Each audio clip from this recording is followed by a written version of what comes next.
Chapter 734. The beginning of the Demon Wave was a historical event, as well as a symbolic moment of the Holy War. It meant that the Chaos Abyss had successfully connected to the mortal plane. It would be incredibly difficult for any Chaos Abyss resident who wasn't in the Holy War to come to the mortal plane. Even if the Chaos Abyss residents managed to come to the mortal plane, they would be repeatedly weakened, and might even be exterminated if they weren't careful. But now, not only was it easier to open the door to the mortal plane, the powerful demons that came wouldn't be suppressed by the dimensional laws. However, there were always losses to be gained. Previously, the dimensional laws had an upper limit and forcefully suppressed visitors from the Chaos Abyss. This meant that demon lords could only send out their incarnations, clones, or descendants. Even if they suffered losses in the mortal plane, they wouldn't be completely destroyed. But now, with the current situation, other demons were sending out their true bodies. Not only would it be embarrassing to send out an incarnation, one wouldn't even be able to get anything if they didn't have enough power. Being repeatedly attacked by others would also weaken one's source. Powerful mags could take advantage of this opportunity to attack the true body, steal its power, and enslave its true name. This obviously wasn't worth it. That was why all the demons that came were sending out their true bodies. However, the side effect of increasing one's power level was that the risks would greatly increase. Often, death would be a true death. The purgatory soul-locking shark Shikblair was a powerful demon. He was a rather rare high-level demon that evolved from a scavenger shark from the river Styx. He looked just like a large black fish swimming in black mist. Only his bloodthirsty red eyes could be clearly seen in the black mist. He was quite frightening when he appeared at night. This type of creature loved to eat souls. Although it was impossible for them to enter the river Styx, they would always swim around the river Styx, waiting for an opportunity to ambush newborn demons that had just arrived at the river Styx. They would prey on the newborn demons' flesh and souls that hadn't completed their transformation. This was why they were called scavengers. Every creature would instinctively protect the young. Demons would always kill them on sight. The lucky survivors that managed to escape from the soul-locking shark's jaws would always remember to take revenge after they grew up. The fact that Shikblair was able to grow from an ordinary low-intelligence demon to a demon lord was evidence of how extraordinary he was. Currently, within his protective mist, black chains were restraining numerous wailing mortal souls. Fresh souls were his snacks, and the pitiful screams of despair made him feel even more delighted. As a great demon with the ability to fly, most of his subordinates were also flying demons. Unfortunately, the possibility of their growth in his race was too low. Most of his subordinates were winged demons and succubi. The former was a large category of demons. Those that had wings and could fly counted. Most of them were regular, muscular demons. Some were simply other demons that devoured flying demons and grew wings. Their appearances ranged from gorillas with wings to wolf-headed monsters with wings. However, if they chose the ability to fly, they would naturally lose weight and increase their wingspan. The melee combat abilities that demons were so proud of would naturally be weakened. Generally speaking, winged demons were not tricky to deal with. Generally speaking, when these erroneous evolution products reached senior level, they would grow a second pair of wings to improve their flying ability and upper limit of weight. The latter was a succubus, which was a rare humanoid creature among demons. There was probably no need to introduce her since she was far too famous. A demon lord, a rare soul-shackle shark, 13 succubi, more than 200 miscellaneous winged demons, and a small team of specially evolved four-winged berserk demons. This is a little troublesome. The ordinary guests were all hiding in the warehouse, while the sailors and warriors were fighting on the deck of the airship. The magic crystal cannons on both sides of the airship kept firing. Although the demons were quite nimble in the air, there were very few results. The flying demon squadron had already caught up to the airship.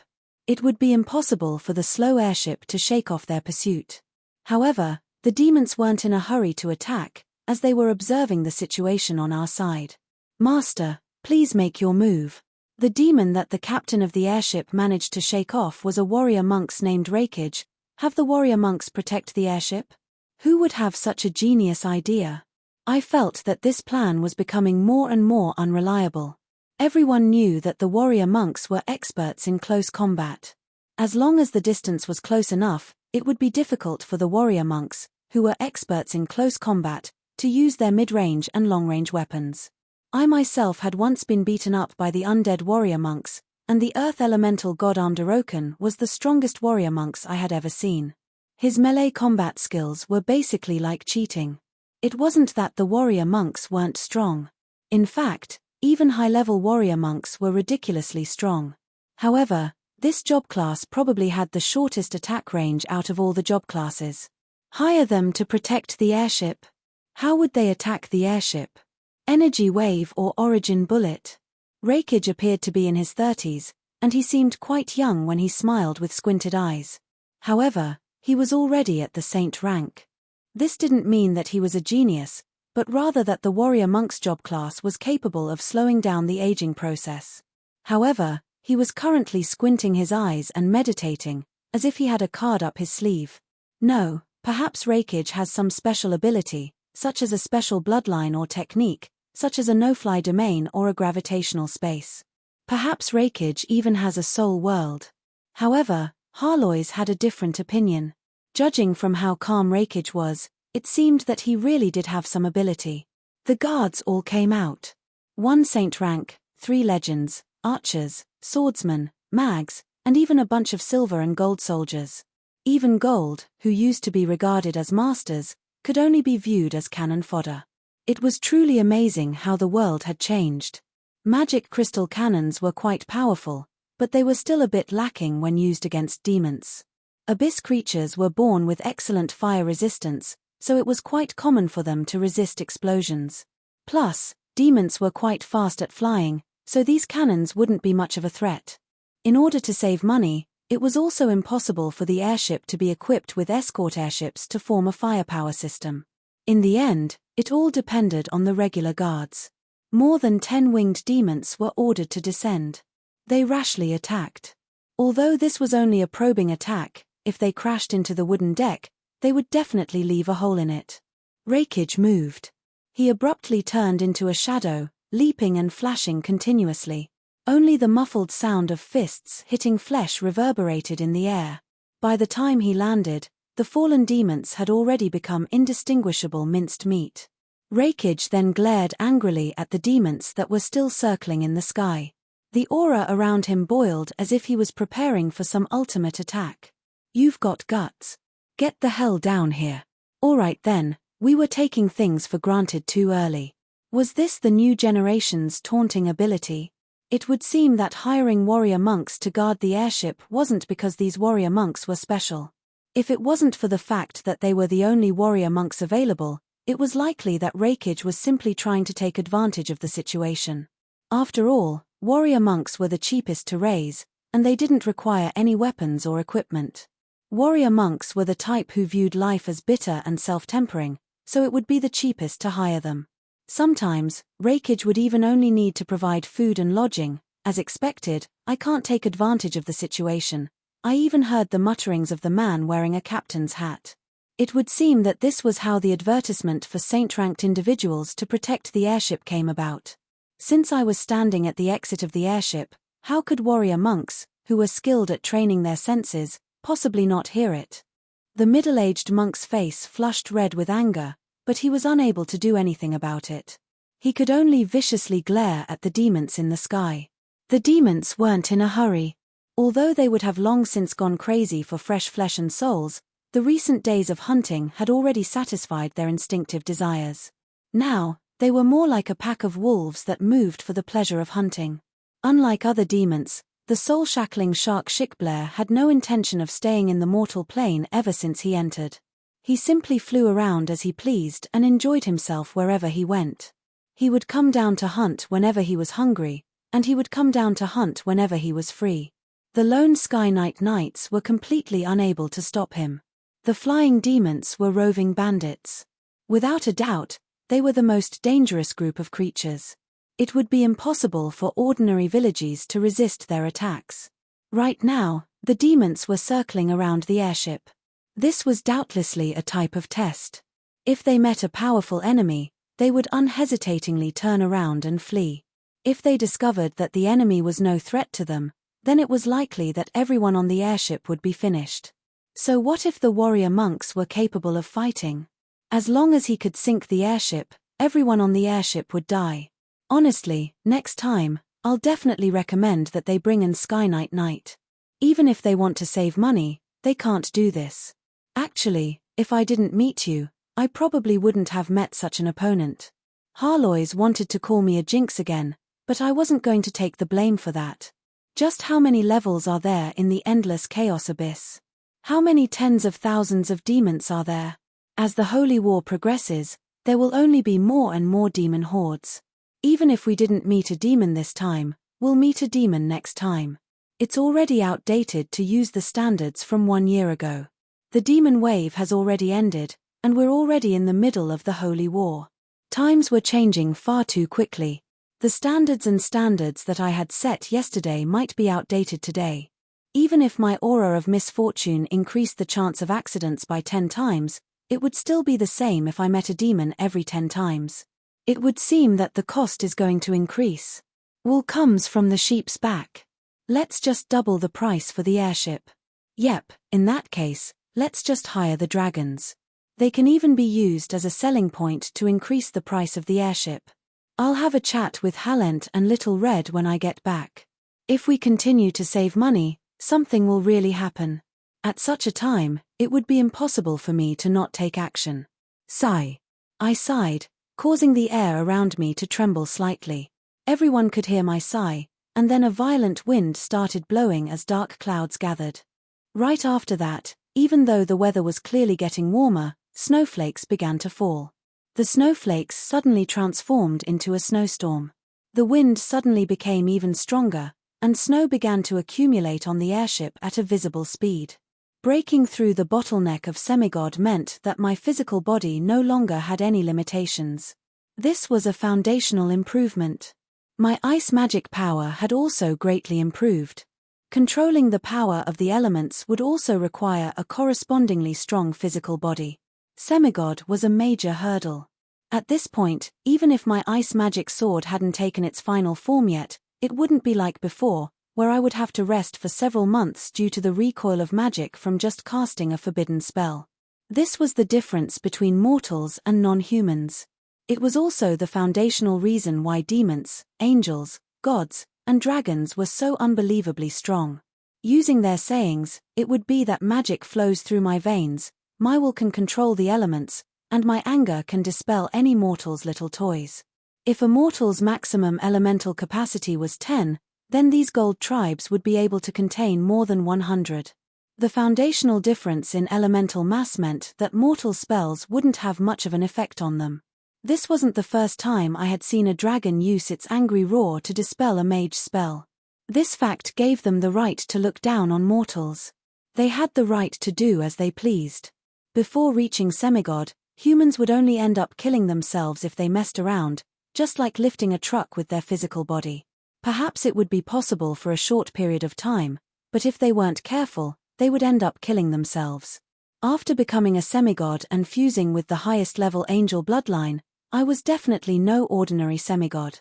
The power of the war angel incarnation had truly merged into my physical body. If the red dragon's elemental mass was over 100, then my elemental mass was at least over 1,000. Let's try it out. Ice magic gathered in my hands. Just as I was about to test out the power of my ice magic sword, the airship suddenly tilted, and I almost fell over.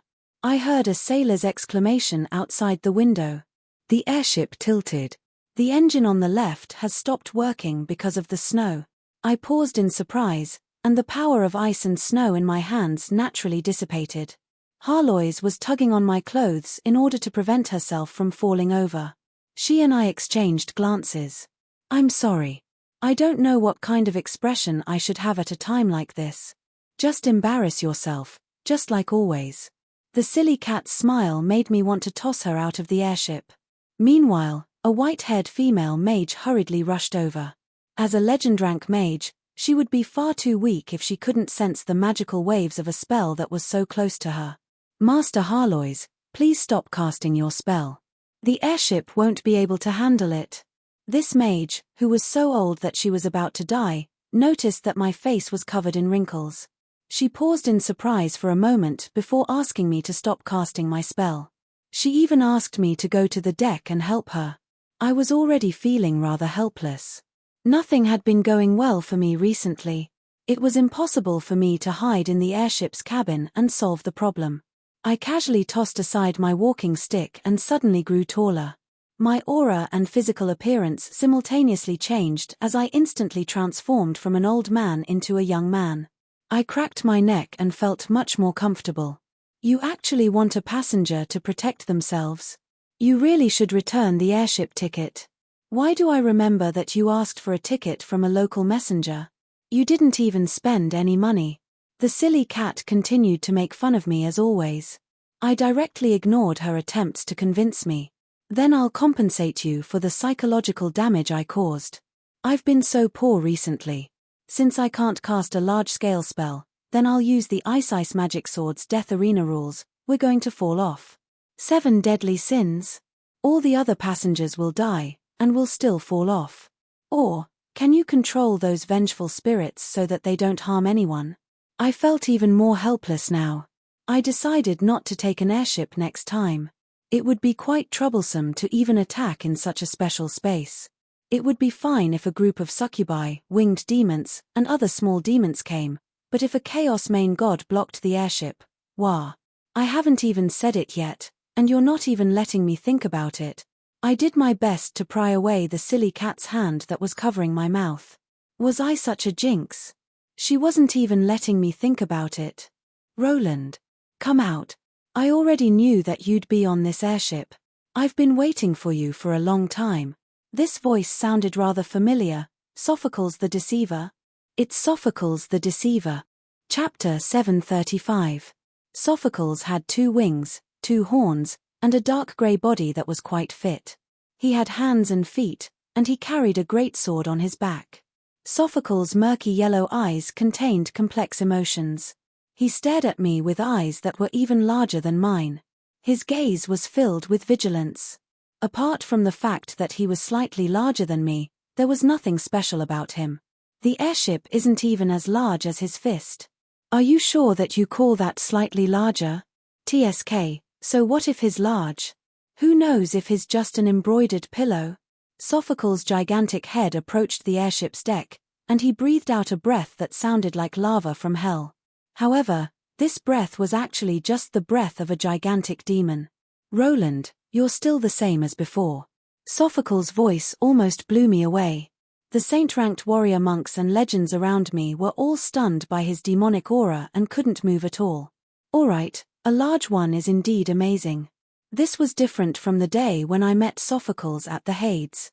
Back then, I had the 4 elemental pillars behind me and countless powerful subordinates. Even main gods could be used as cannon fodder. But now, Sophocles' true body had arrived. He was a mega existence capable of destroying an entire country or even an entire continent.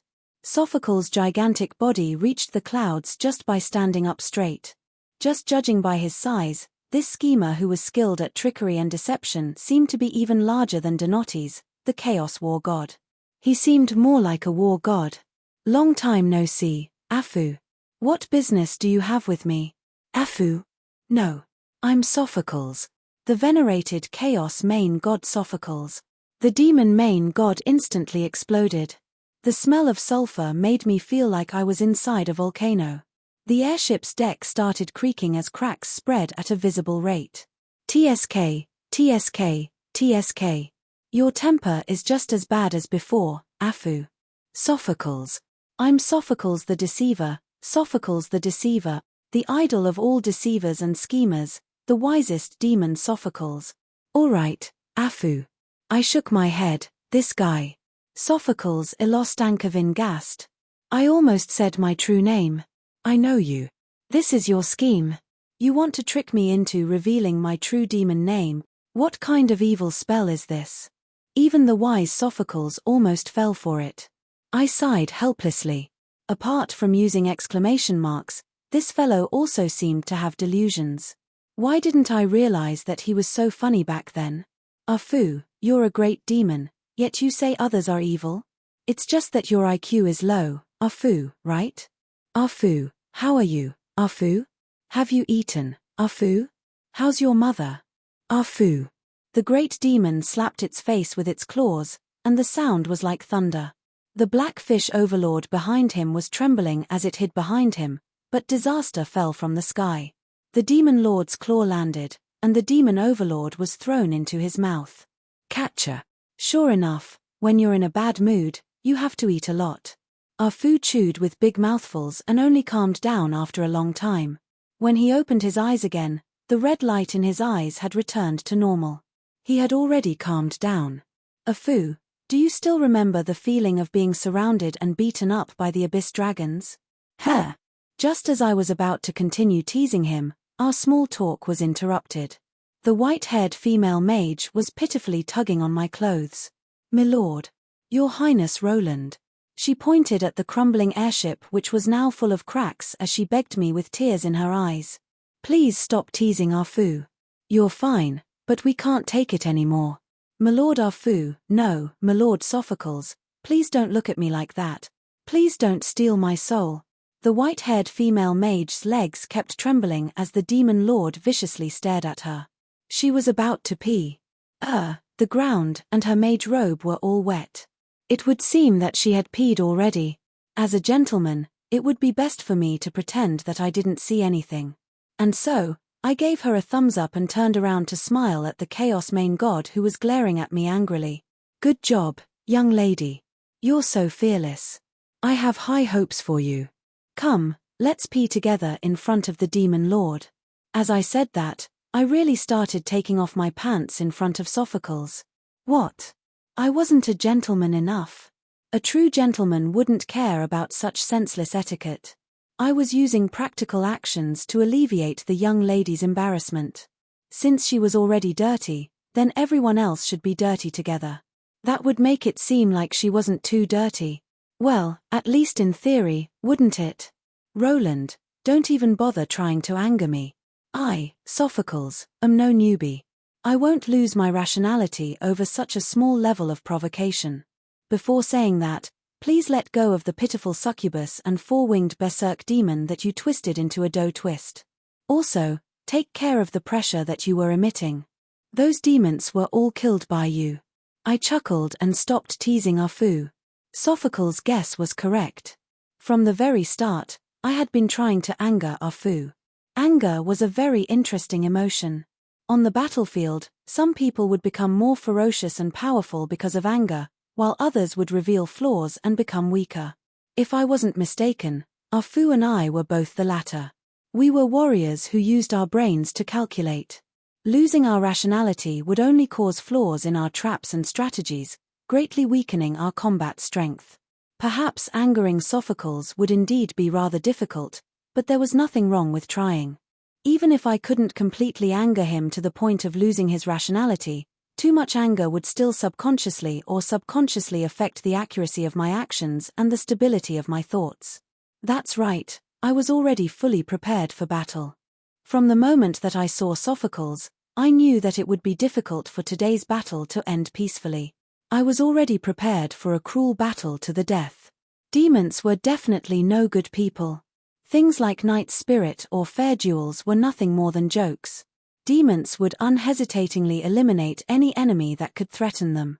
From the moment that the demon wave arrived, I knew that a demon lord would come knocking on my door sooner or later. However, I never expected that Sophocles would be the first to come. I had thought that Sophocles was someone who was used to scheming. Rather than personally taking action, he would feel that using someone else to do his dirty work would be a better way to show off his intelligence and tactics. I had originally thought that someone like Donates would come knocking on my door first. I didn't expect that it would be Afu, who had already suffered several times at my hands. The dawn holy light sword at my waist was humming slightly. It seemed that the prey before it was far too suitable for its taste. Since I already knew that a demon lord would come knocking on my door sooner or later, of course I would be prepared. This dawn holy light sword was definitely a demon's natural enemy. It was always best to use a trump card the first time it appeared. My Dawn Holy Light Sword was truly fortunate to be able to use Afu, the impersonator, as a sacrifice. I placed my right hand at my waist as my entire body faintly glowed with holy light. I had a smile on my face as I prepared myself for a battle to the death. Holy light, however, Afu suddenly took a step back. Take a look at the situation around you. Do you think that they'll be able to survive if we attack? Black smoke was rising from every part of the airship. The deck and the body of the airship were covered in cracks. The powerful guards on the airship were all lying on the ground. Just being in close contact with a Chaos main god was far too difficult for them. If even these powerful individuals were in such a state, then it was likely that the ordinary people in the airship's cabins were already heavily injured or dead. Order main gods had their own personal domains of order. Demons at the level of Demon Lord or higher would have the twisted power of chaos that would instinctively corrode the surrounding environment. This was just as normal as breathing for them. However, it was already too much for ordinary people to bear. Of course I could see it. I had been paying attention all this time, but what could I do?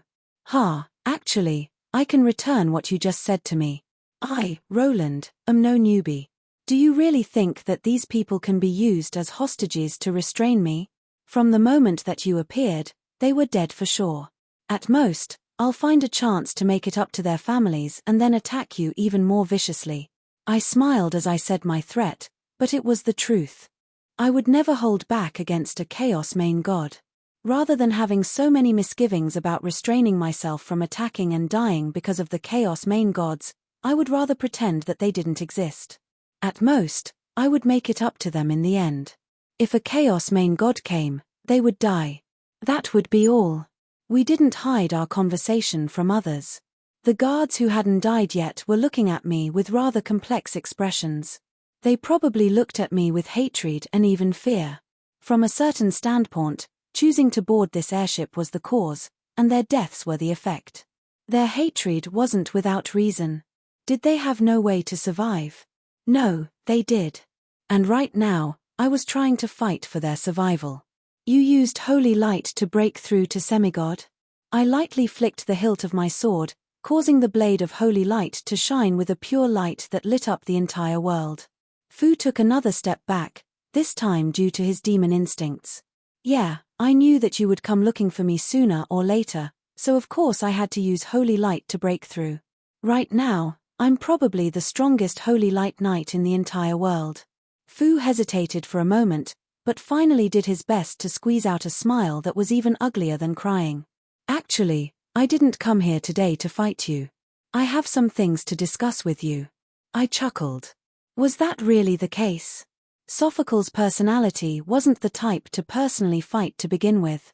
Even if he really wanted to fight me, he definitely would have done so already. How could he possibly let me come out of my cabin and give me time to prepare? And if I showed even the slightest bit of fear or guilt, he definitely wouldn't let go of such a good opportunity. At the very least, a probing battle would be unavoidable. Only if I acted like I was willing to kill him at all costs and had an ace card in my hand that he couldn't see through would he give up on probing me and directly talk business with me. Angering him and forcing him to attack was actually because I had seen through his suspicious personality. I acted like I was confident in killing him, scaring him into not attacking or even probing me. That was the only chance for the passengers to survive. And since I was fighting for that chance for them, Fu, let's talk somewhere else. Sophocles. I'm Sophocles, not some damned Fu. Alright, Fu. I'll remember Fu. No need to repeat yourself, Fu. You bastard who deserves to be burned to death by holy light. Do whatever you want. Chapter 736. From a certain standpoint, when I discovered that Sophocles hadn't come here in order to kill me, at least, his main goal wasn't to kill me, I understood what was going on. What could a demon lord possibly want to discuss with me? The weather was nice today. Were we going on a field trip? Right now, they were only interested in more slaughter and souls in order to better occupy more territory in the mortal plane. Looking at it from a more distant perspective, they were more interested in how to obtain more power, a higher status, and a larger territory. Weren't they similar to wild beasts? The law of the jungle in the Chaos Abyss had indeed created a large number of intelligent forest beasts. Although Sophocles was known as the most cunning demon and the demon closest to the devil himself, he was still a demon in the end. I knew better than anyone what demons wanted and needed. Afu, do you want to kill that demon lord and need my help? Yes, I felt that Sophocles was definitely here to sell out his teammates. After all, for demon lords, their true mortal enemies were never existences from the mortal plane, but rather the residents of the Chaos Abyss who were just like them. In the Chaos Abyss, the demon lords would forever be at war. In terms of grudges and conflicts of interest, the demon lords were the true mortal enemies. As for the war against the mortal plane, from a certain standpoint, describing the Holy War as a war between countries might be quite appropriate for the Order faction, but it would be rather hilarious for the Chaos faction. For the Order faction, this was nothing more than a hunt. They only cared about what they could obtain. Thinking about the overall situation? Sacrificing for the overall situation? What a joke, if I sacrificed myself, who would compensate me?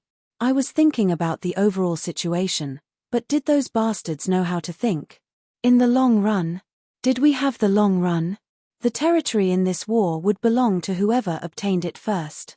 From the very start, the Chaos faction couldn't even be called loose sand. They were a bunch of bastards who would attack their allies at any moment. This was the foundational reason why the Order faction, which was far weaker than the Chaos faction, was able to maintain such a subtle balance. Of course, the Order faction wasn't much better off.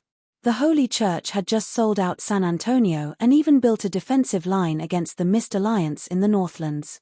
I couldn't even remember how many times I had made the Holy Church suffer. I had just been killed by an angel a few days ago. But at the very least, we were still allies. Even if we backstabbed each other before going to bed, as long as we didn't die the next day, we could still smile and eat breakfast together. Is this a comparison of who's worse? Indeed, this is a comparison of who is worse. Most things in this world are about comparing who's worse, especially war. Isn't it about who gets toyed to death first and who makes more mistakes? Compared to the Chaos Abyss, the Order faction was already doing quite well. At the very least, there were still faint rules and moral restrictions between us, so we wouldn't be eaten up by the wolves if we revealed any flaws. Compared to the Chaos faction, the Order faction had a direct and bloody conflict with the faction had. The Order faction was the same. The Order faction Chaos faction was the faction. Their conflict of interest with the mortal plane's residents was direct and bloody. This was the relationship between the predator and the prey, as well as the relationship between the aggressor and the invaded. Anyone who had anything to do with demons was destined to become public enemy number one. With such a major background, Sophocles definitely wouldn't be looking for me to come to an agreement with him to deal with a certain mortal plane faction or individual. Even if his target was the Holy Church, I still wouldn't possibly agree to help him. This was the general direction of the Holy Church, and there would be no end of trouble if I went against it. That's why you came looking for me again. Since you're not going to fight to the death with me, you're going to make me suffer. Sophocles stood in front of me. This time, he was a dark-skinned, middle-aged gentleman with 2 horns on his head and gold-rimmed spectacles that pretended to be refined. There was also a white wooden table and a parasol in front of him. Sophocles was still pretending to be a refined scholar in his human form as he sipped tea while reading a newspaper. Hearing me say so, he frowned. What is this? Betray a teammate? We weren't teammates from the very beginning. After a while, Sophocles organized his thoughts and stated his goal. Great Sovereign Cavendish is too dangerous. Sophocles began his story with such words. Just what exactly had Cavendish done for a chaos main god who viewed destruction as a daily occurrence to say that it was dangerous? His trying to break the barrier of the entire Aeschi universe? It was not Sophocles who said it, but I said it in an affirmative tone. I believed that I already knew why Sophocles had come. Sophocles paused in surprise for a moment, but then he had an expression as if he expected that I already knew what was going on. Mortal, in my countless years, I've seen many outstanding geniuses. However, I've never seen anyone like you and your brother. Even Roland from back in the day wasn't as ridiculous as you. You've grown to such a degree in less than 400 years. As expected, any undying existence would love to start talking about the past whenever they started chatting. Even demons were no exception. A short 400 years. Do you know what I've experienced in the past 300 years? I chuckled and didn't respond, because I knew that he wouldn't care at all about what a mortal had experienced. My next topic was the main point of this demon who was skilled at scheming. Not long ago, Sophocles and Cavendish had allied together to plot against San Antonio. But now, he had immediately betrayed me. Naturally, he had obtained something. I'm not an immemorial demon who experienced the First Holy War. However, I once devoured an immemorial demon and learned from their memories just how powerful and frightening the invaders from other planes were. I don't want to meet such a powerful enemy like the ones in my memories. According to Sophocles' description, the immemorial invaders from other planes were powerful and frightening. They destroyed everything they went through, turning cities into ruins and the people into food. Wasn't this exactly the same as what demons did? It would seem that Sophocles didn't want any competitors to join his side. What he shouldn't have done the most is attempt to open up the entire dimensional barrier. Things like true evolution or surpassing the limits of the creator goddesses are fine with saying such beautiful things to the little demons of the new generation, but to say such nonsense to me, Sophocles started talking. He was filled with complaints and anger. Perhaps it was rare for a demon main god to have any sense of reason at all. Sophocles was having quite a difficult time among all his crazy and ridiculous companions. I wouldn't take his complaints seriously, but judging from the current situation, he was determined to kill Cavendish in order to eliminate the threat of the dimensional barrier being opened. Even a demon wanted to save the world. Wasn't this a bit wrong? Sophocles naturally thought of me in order to kill off the incredibly difficult and bottomless Cavendish. According to Sophocles, there was another Chaos main god who had promised to kill off that maniac. As long as Sophocles found an opportunity to ambush Cavendish, it would be impossible for Cavendish to win. And now that Sophocles said this, it was doubtless that I already had the same status as a Chaos main god in Sophocles' eyes. I wanted Sophocles' information support, but I didn't want to simply become his fighter, which was why I hesitated. Chapter 737. Cooperating with a demon would obviously be the same as asking a tiger for its skin. No matter what the plan was, and whether or not we succeeded in killing off Cavendish, we would definitely end up having a fierce battle against him. Still, it would be quite a pity if I refused to cooperate with Sophocles.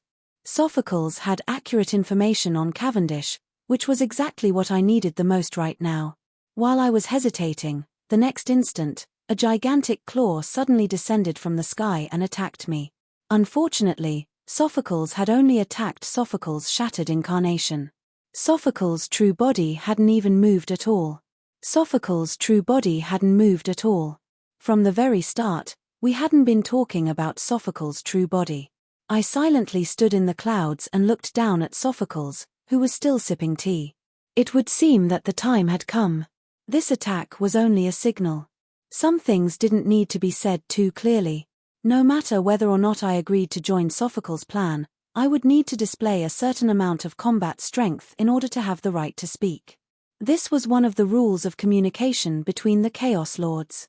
Since I had so sincerely stated my request first, Sophocles was currently testing out my personal power level after making my breakthrough to see if I had the right to speak on equal terms with him. However, if I appeared too weak or revealed an opening, Sophocles would happily kill me.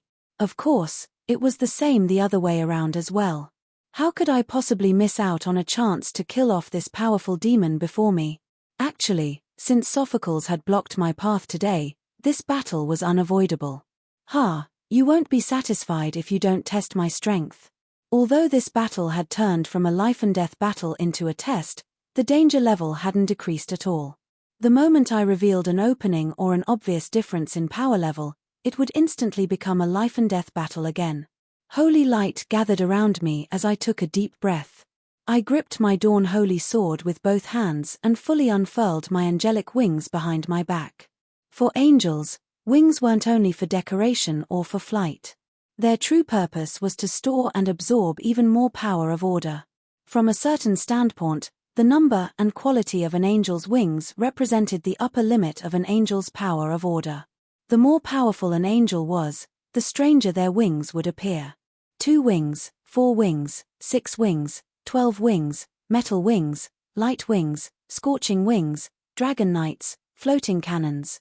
It seemed like all sorts of random things had been mixed in, but angels had all sorts of wings based on their rank and position. From a certain standpoint, this was indeed a type of functional organ. Their most basic ability was to absorb the power of order from the upper planes in order to replenish themselves and increase their combat strength.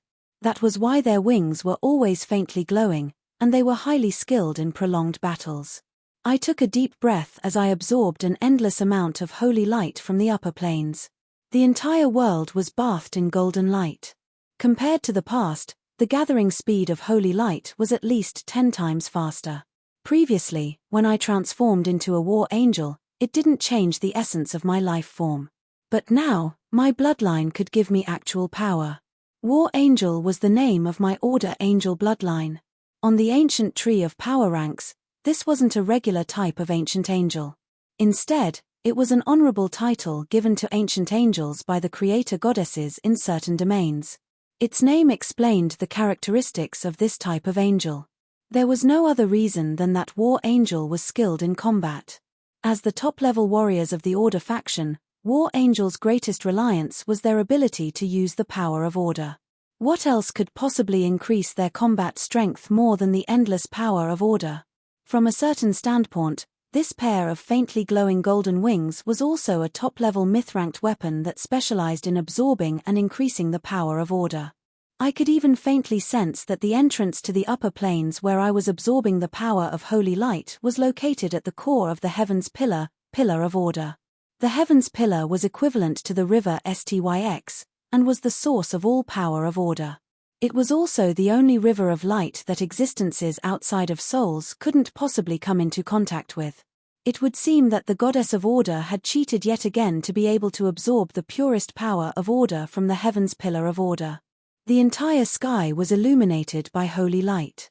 My wings had now transformed into grand wings of light that were comparable in length to battleships.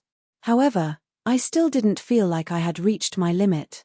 Since I had the authority of a certain creator god, perhaps the amount of holy light I could absorb wouldn't be as much as a pure order god, but the quality of my holy light would likely be much higher. With a tremendous amount of holy light supporting me, my Dawn Holy Light Sword's blade of light was endlessly extended. This design was also what I relied on to slay large demons and undead. Second mode, the runes on the sword's hilt were ignited, and 5 small parts flew out from it. One flew high up into the sky at high speed, while the other 4 flew out in all directions and occupied the 4 corners of the sword. Meanwhile, I, who wielded my Dawn Holy Light Sword, was freely emitting holy light, becoming a true source of light. Endless amounts of holy light shot out. Every time it shot out, it would strengthen itself. This was a special domain created by the light mirror. The holy light became even hotter and more dangerous under the effects of the light mirror's amplification. The power of pure holy light was purifying and correcting this domain. The next instant, as a connection of light was established, I was no longer the only source of light. Above me and all around me, 5 other sources of light simultaneously lit up. The entire world was baptized by holy light. Even someone as powerful as Sophocles instantly became blind under this unprecedented baptism of holy light. The demons' gigantic and strong bodies gave them an even larger area of illumination. The continuous pure holy light would purify and weaken all non-order powers within this area. Perhaps it wouldn't be as domineering as the original holy light, but this continuous weakening effect would be even more effective when facing a powerful enemy. Powerful demons had the unique power of chaos distortion. They were able to instinctively transform their surroundings into the chaos abyss, turning it into their home turf. Meanwhile, my holy light domain was capable of erasing the traces of chaos without consuming any energy. Sophocles' gigantic body actually became his weakness. The high density of holy light in the air was currently dissolving his body like acid. Perhaps he wouldn't be able to threaten a chaos main god for a short period of time, but this continuous weakening effect would be endless. If only I had the complete version of my Northland's magic sword, ice magic sword, and 2 of my magic swords, I would be able to try and make Sophocles stay here forever. I didn't want to immediately reveal my trump cards, nor did I want to use my trump card when I wasn't confident in being able to kill Sophocles. But since my opponent was an existence like Sophocles, holding back would be the same as committing suicide. The spreading of holy light here was only the beginning. Even more holy light was gathering on my dawn sword. The concept of gathering light transformed my sword into a fatal needle of light. When the power of holy light was gathered to the extreme, my sword of light would have the power to slay a god. My sword of light had already extended to several hundred meters in length. However, I was still holding it tightly in my hand. It was just that I was now pointing my sword at the demon main god's core. Gather, gather, gather even more. Forbidden spells that spread out are meaningless against existences at the level of a chaos main god. Only the purest power of order, compressed to the extreme, will be able to pierce through their defenses and destroy their vitals, their demon hearts. Roar. The demon main god angrily roared at the sky as distorted power of chaos gushed out like a volcano. Black mist and lava covered his body in an attempt to resist the holy light's baptism. The demon main god held the great sword on his back in his hand. However, it fused together with his flesh and blood. The great sword that was as large as a mountain was covered in a thick blood-red light. When the demon main god grasped his true power, the entire world seemed to tremble in fear. The demon main god took a deep breath as endless power of chaos surged out from beneath the ground. He had already connected himself to the chaos abyss at all costs. The entire land trembled and collapsed as everything returned to chaos. On the pitch-black land, the chaos main god became even more ferocious as his gigantic body expanded by another 30%. His great sword was now powerful enough to slice apart any mountain. Finally, he moved. The demon main god swung his great sword, which was even larger than his physical body, towards the sky. The demon main god's footsteps created an earthquake. The blood-red light caused his great sword to suddenly extend. The blood-red light even pierced through the clouds. When I saw this sword, I knew that no matter what angle I tried to dodge, this sword would still collide with my lightsaber in the end. This seemed to be faintly related to karma. This demon main god, who was famed for being sly, was actually an incredibly outstanding sword saint. Sophocles had successfully connected himself to the chaos abyss. This sword attack would affect the power of chaos in the chaos abyss. Damn it, wasn't this supposed to be a test? Why are you trying so hard? It's not like I can kill you. At most, I'll make you go back to the chaos abyss and sleep for a few hundred years.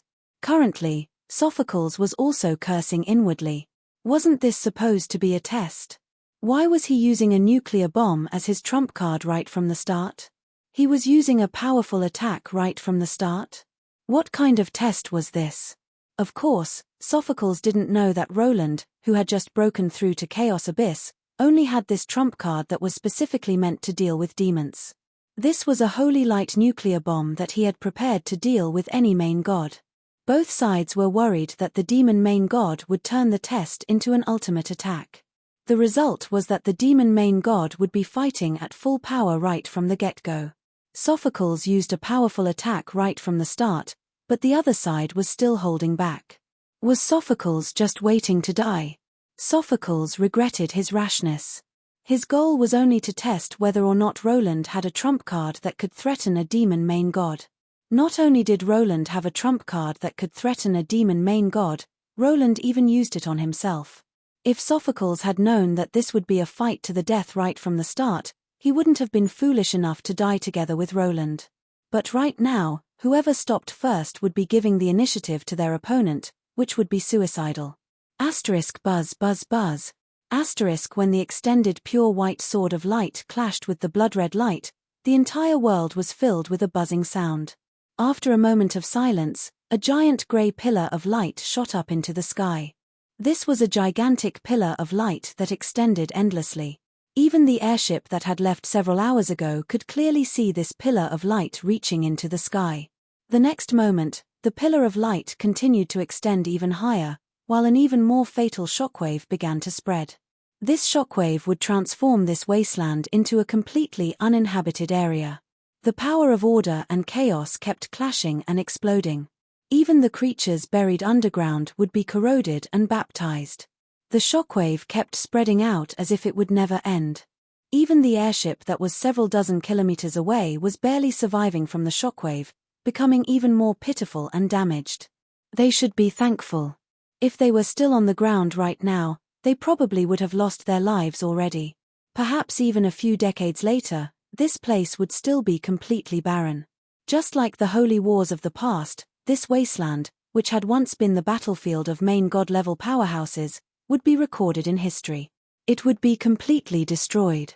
Perhaps in a few years, strange new species would appear here, just like the ancient battlefields of the past. At the same time that the shockwave exploded, both sides had vanished without a trace. 20 minutes later, a charred black body landed on the deck of the airship. His entire body had been burned pitch black and fiery red. Chaos and order were still clashing on his physical body. Distorted blood-red mist was still corroding his charred physical body. Anything that got close to his body would either be directly corroded or set on fire. The nearby guards were astonished and hurriedly went to get water to extinguish the fire. However, someone discovered that the person who just landed seemed rather familiar. Isn't that His Highness Roland who just left? Why is he cooked? As expected of the undying Roland, he's still alive even after being cooked. Wow, he can even glare at people. Chapter 738. The strongest holy knight fiercely battled against Chaos main god Sophocles and successfully injured him. Sophocles has been driven out of the mortal plane. The fairies wouldn't miss such a shocking piece of information.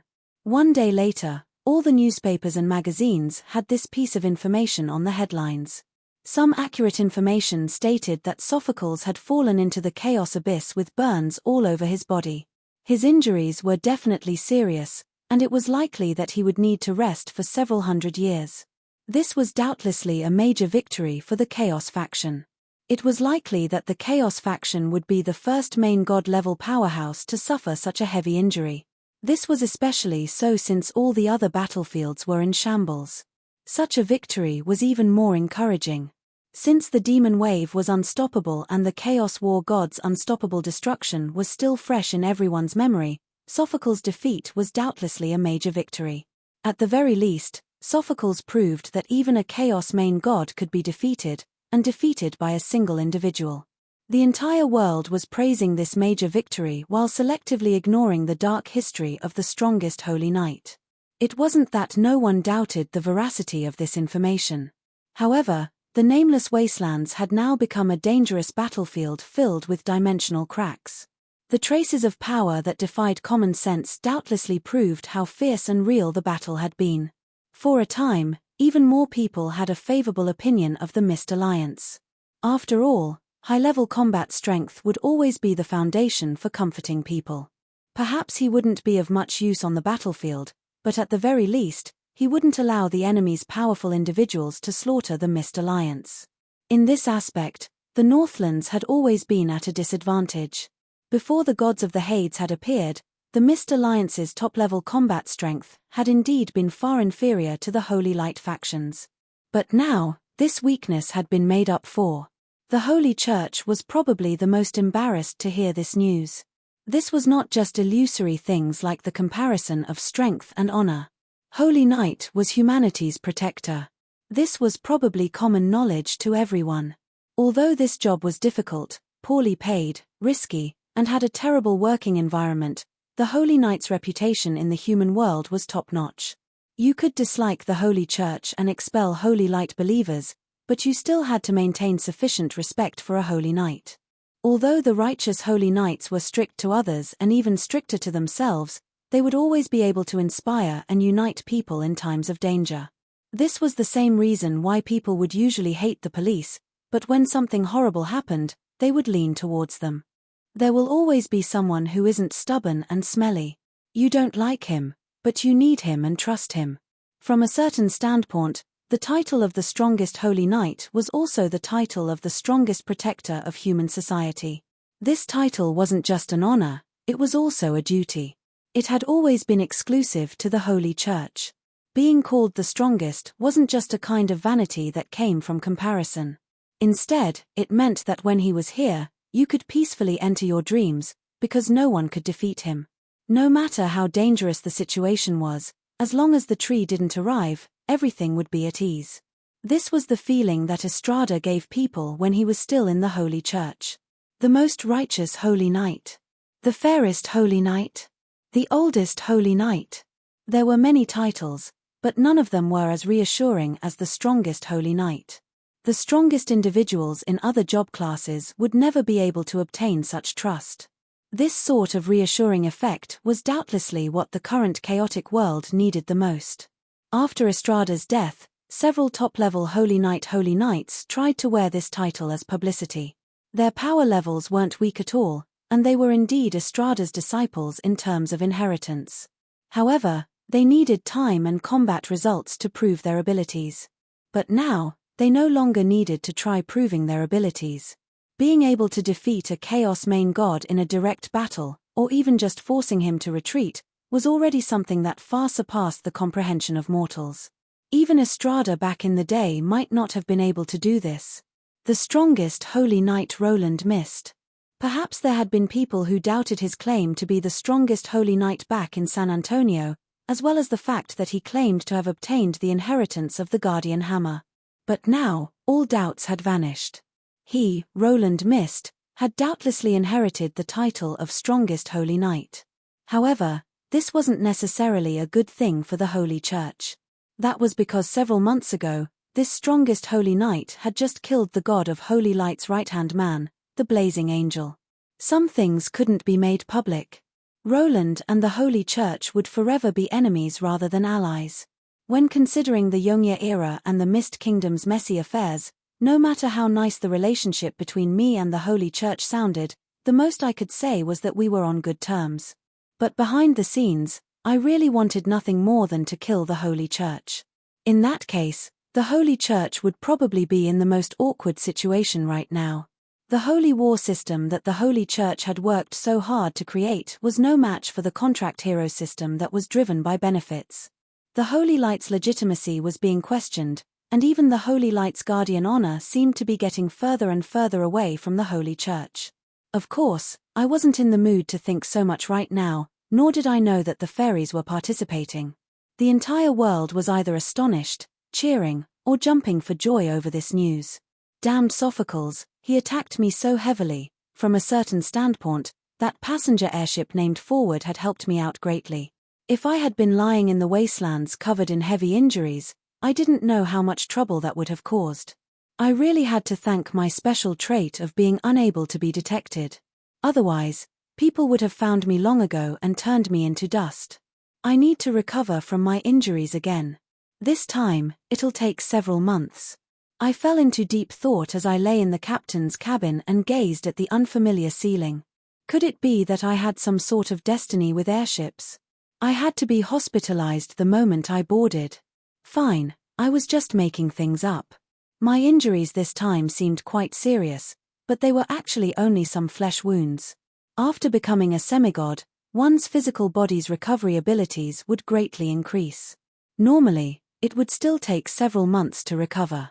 However, as someone who wielded the power of Holy Light, as long as they didn't injure their foundations, such as overexerting their mana or life force, all they had to do was cast a few rays of Holy Light on themselves.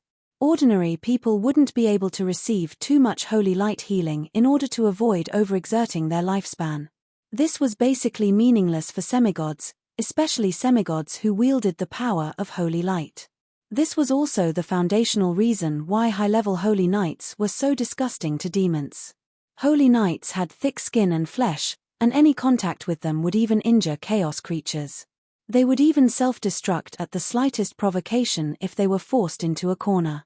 Not only that, these Holy Knights had incredibly strong life force.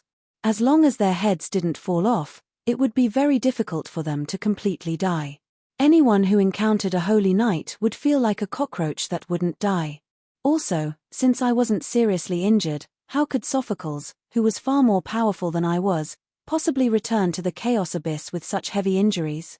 Sophocles was currently acting in such a manner in order to disappear from the gods and Cavendish sight. What a pity. I felt quite regretful. If I had an additional magic sword, perhaps I would have been able to defeat Sophocles. For example, if my ice magic sword had been fully formed, I would have been able to restrict Sophocles from fighting on the battlefield and bathe him in holy light along with the snow calamity. After Sophocles was continuously weakened, he would then be cleansed by the holy light for several hours or even several days before I focused my power on killing him. If my 7 deadly sins had been fully formed, a single backstab attack would likely have been able to seriously injure Sophocles' soul. Of course, if my inference was correct, my 7 deadly sins wouldn't be very effective against demons and undead. Now that I had leaked information about Sophocles, it would be quite impossible for me to ambush him again. But when I thought about it, I was fortunate that my other magic swords hadn't been fully formed yet, so I couldn't leak any more information. Most of what I had leaked was that I possessed a powerful myth-ranked weapon of holy light. My weapon's 2 abilities of spreading holy light and condensing holy light into a sword were likely to be known by others. If that was all there was to it, it would have been somewhat acceptable. It would seem that I'm still quite far off. The fact that I was able to fight against Sophocles to such a degree didn't mean that my power level was truly on par with the Chaos main gods. It was that I had chosen to naturally counter demons' powers from the very start. Holy Light's natural counter to demons and undead went without saying. It would deal at least 10 times the damage to demons and undead. This didn't mean that my power level was only 10% of Sophocles. There were many things that couldn't be calculated. For example, Longtu had killed so many dragons that rivers of blood flowed, becoming a demon legend among dragons. Even supreme immemorial dragons would avoid Longtu when they saw him. This didn't mean that Longtu's power level was enough to overwhelm Dragon City. He had simply chosen to counter Dragonslayer's abilities. If he met a high-level demon, his performance would likely be even worse than an ordinary semigod's. Killing power was only one part of Longtu's counter abilities. Not only that, it was the least effective part. Increasing hit rate against dragons, reducing the damage from dragon spit attacks, immunity to draconic might, additional dragon scale penetration effects on my weapon, anti-poison effects on dragons, making it impossible for dragons to heal their wounds, the ability to fly, and seeing through weaknesses.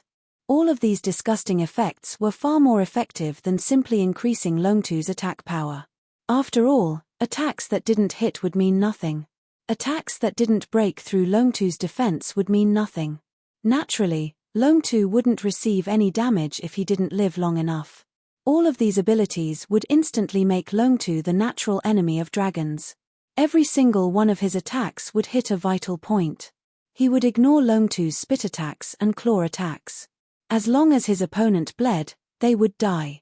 Even dragons that were far more powerful than Longtu would be instantly killed by Longtu. My Dawn Holy Light Sword was also a specialized weapon against large demons and undead. My domain of pure holy light would continuously weaken my opponent, while my Sword of Light would continuously accumulate the power of order, becoming stronger and more difficult to defend against. In the end, my opponent who was tortured to the extreme by being roasted would have to face my fatal demon-slaying sword. Theoretically speaking, as long as I could maintain this attack for a long enough time, it should be able to kill any undead or demon. However, this actual combat had exposed the inadequacies of my newly born magic sword. My opponent isn't an idiot. He won't just obediently watch as you accumulate power while he's constantly being weakened. Sophocles had plenty of combat experience. He instantly understood the situation and unhesitatingly fought against my ultimate attack, not giving me any chance to accumulate power at all.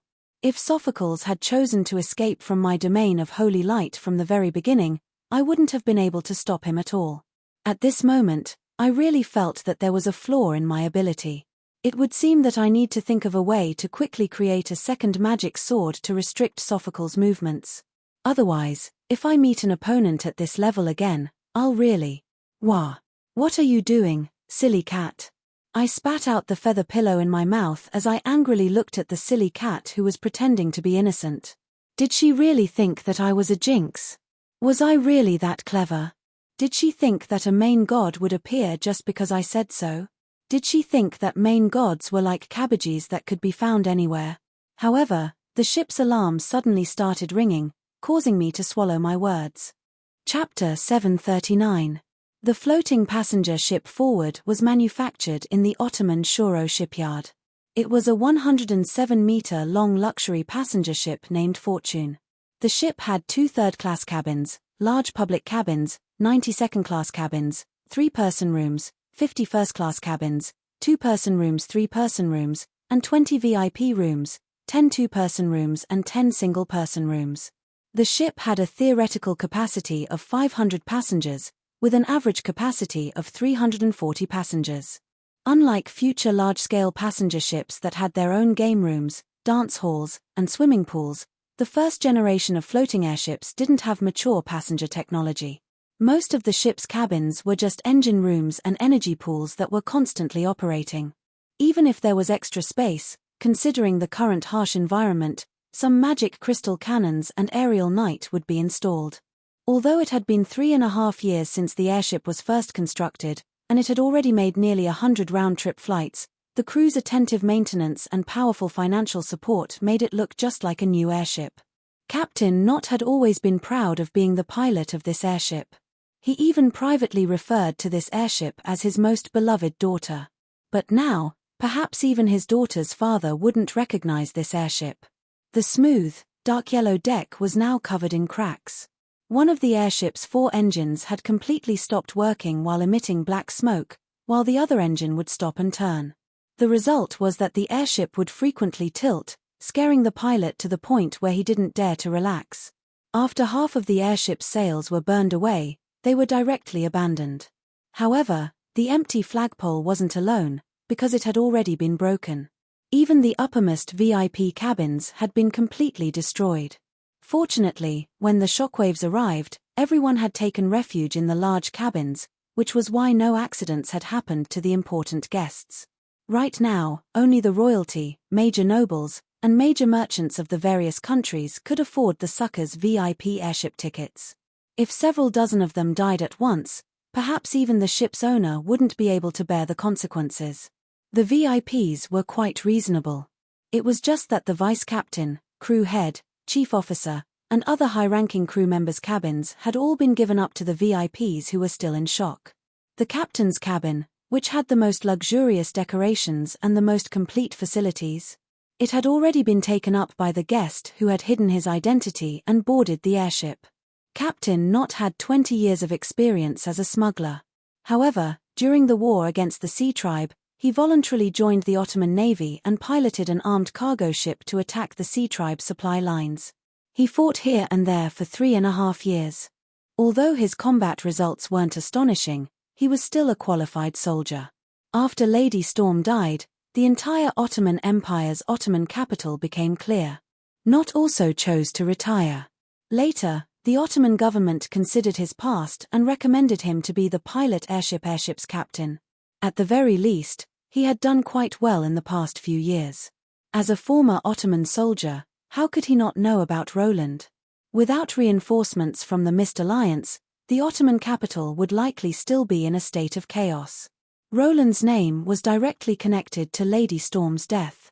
His disciples and subordinates had also participated in the battle to reclaim the entire capital. During that difficult battle, the Grey Elf Anti-Night Squadron was a powerful combat unit that rivaled an airship squadron. The addition of all sorts of new combat equipment solidified the Ottoman Empire's desire to ally with the Mist Alliance.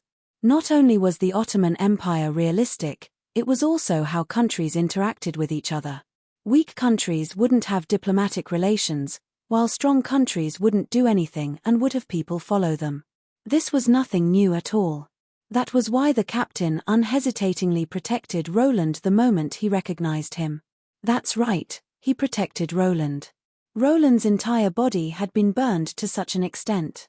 Logically speaking, it seemed that Roland could die at any moment. It would be strange if anyone with ulterior motives didn't want to take action against such a good opportunity. This wasn't an unfounded worry. This airship had sailed from San Antonio's territory, and in San Antonio, Roland was the most wanted criminal for murdering Empress Maria. If there really was a San Antonio patriot on this airship who was willing to pay any price to take revenge for Empress Maria, then this would be the best opportunity. Unfortunately, the passengers witnessed Roland falling onto the deck. Naturally, the news of him being heavily injured was leaked, and it was too late for Nott to block this information even if he wanted to. In the end, Nott could only make some preparations in case of a rainy day. Nott's guess was correct. Rakeage, who had been requested to guard the airship, managed to capture 2 hot-blooded youths with poisoned daggers that very night, but soon, Nott discovered that he had been overthinking things.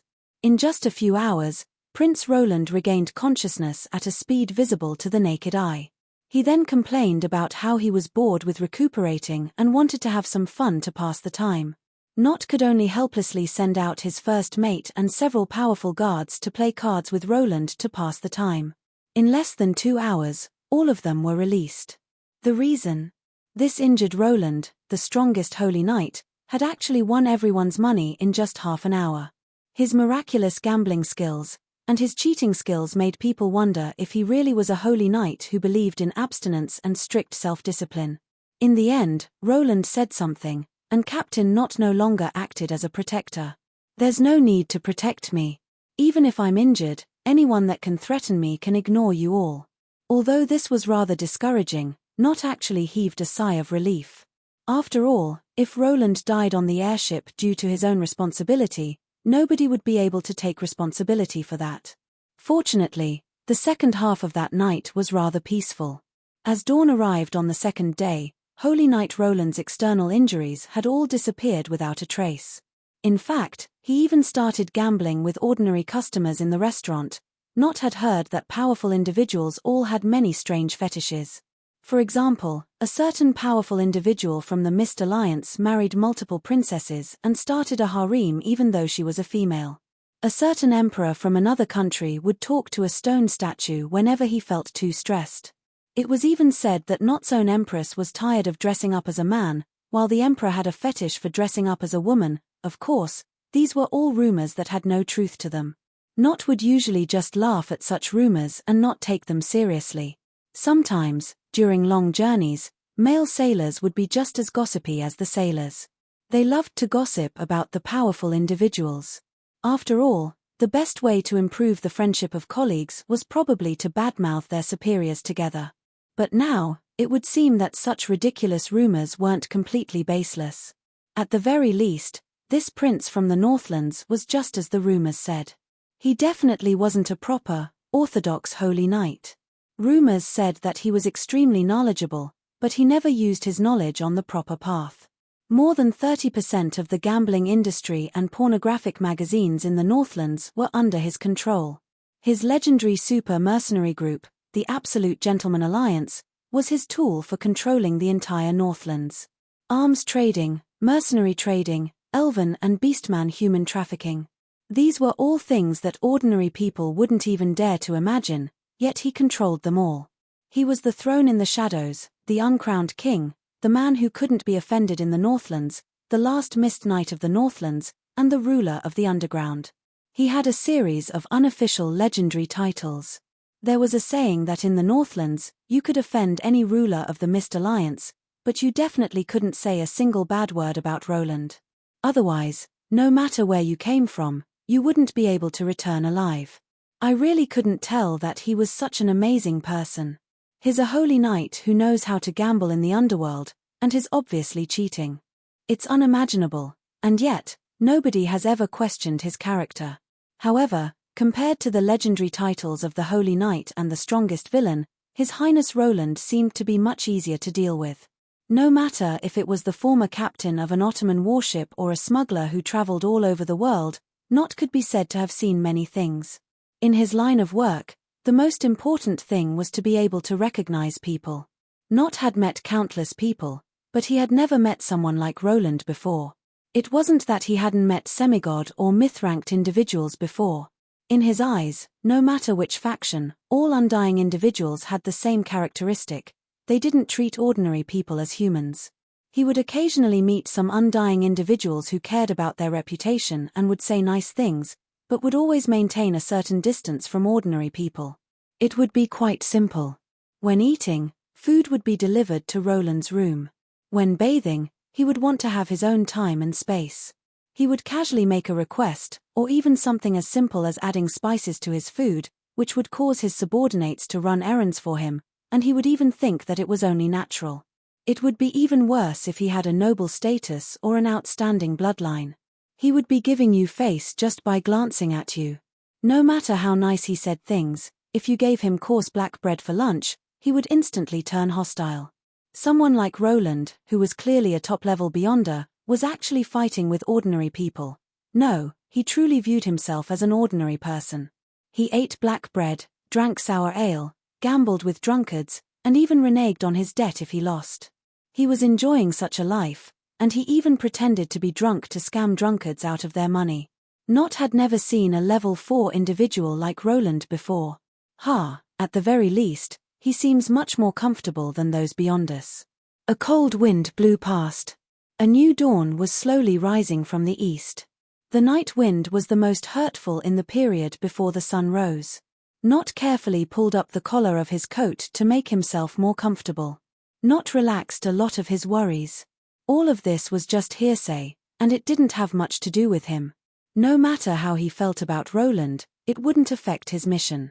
All he needed to do was carry out his duty as a former soldier and escort his most important guest to his destination. After passing through this snowy mountain range, he would be able to see the outskirts of the Bardi Empire. With Bardi's Dragon Knight squadron patrolling the area, he wouldn't have to worry about his safety. Suddenly, Not noticed that a familiar figure had appeared on the deck of his ship. "Your Highness Roland, why are you up so early? Your injuries haven't healed yet, and you need to rest more. Don't tell me that you're staying in the cabin." This person only glanced at Not, causing him to be unable to finish the rest of his sentence. This person had a similar appearance and was also smiling. However, the emotions contained within were completely different. Roland's smile was to express his kindness and happiness. He was communicating his emotions to others. Although this person was also smiling, he was enjoying his own happiness from the bottom of his heart. There was no one else in his eyes at all. Everything he said was an order that would definitely be carried out. "Oh, I heard that my older brother was here, so I came to greet him. Lead the way." Chapter 740. Once upon a time, there were two brothers. They were the fortunate ones. The moment they were born into this world, they received the sincerest blessings and heartfelt joy from the entire country and millions of citizens. The old emperor has a son. The Mist Kingdom's new heir has been born. Although life in that land of ice and snow was difficult, under the wise old emperor's leadership, everyone believed that the future would only get better and better. The old emperor was already middle-aged. Due to an injury he had received when he was young, his health was rapidly deteriorating. The problem of an heir had always troubled this country. Now that two princes had appeared at once, perhaps this blessed Northland's country would become even more stable. From that day onward, the birth of the twin stars became a new day of celebration for the entire country, Gemini Day. Gods bless them. I hope that they can quickly grow up and support this country. I hope that the Mist royalty will have wise rulers every generation. Perhaps that prayer without an address was effective, or perhaps there really was a pair of eyes watching them from the heavens. Not only did the twins grow up rapidly, they even displayed their innate extraordinariness. Gods bless the Mist. Not only are our princes outstanding, they're also geniuses. The first prince displayed an abnormally mature mentality despite his young age. His strange inventions brought much fun to the icy and snowy Defender. His outstanding achievements in politics and literature also caused his reputation for being a precocious child to spread throughout Defender. Every time someone heard him read out a government announcement with a childlike voice, there would always be people who would say the eldest prince will be a wise ruler. As for the youngest prince, he was a true genius in swordsmanship and magic. He could instantly learn any martial arts technique, understand any magic spell, and improve at an inconceivable speed. Every time they saw him easily leave his peers behind and easily defeat his mentor, someone would say, "You're really good at martial arts. The youngest prince will be an outstanding general." As the two princes' reputation as geniuses spread, The citizens became more and more expectant of their futures. Only the eldest prince knew that the two princes were different. Cavendish is the true genius. I'm just a transmigrator who was born with knowledge. So-called wisdom is just another accumulation of experience. If I don't work hard, I'll be left behind sooner or later. Roland knew better than anyone that he was just a mortal. Especially when there was such a true genius in front of him. So-called geniuses just have a slightly higher starting point and a slightly better way of learning. As a result, their efficiency is slightly higher than that of ordinary people. Coupled with sufficient interest and concentration, a highly efficient learning method coupled with the accumulation of time will naturally allow them to easily leave their peers behind.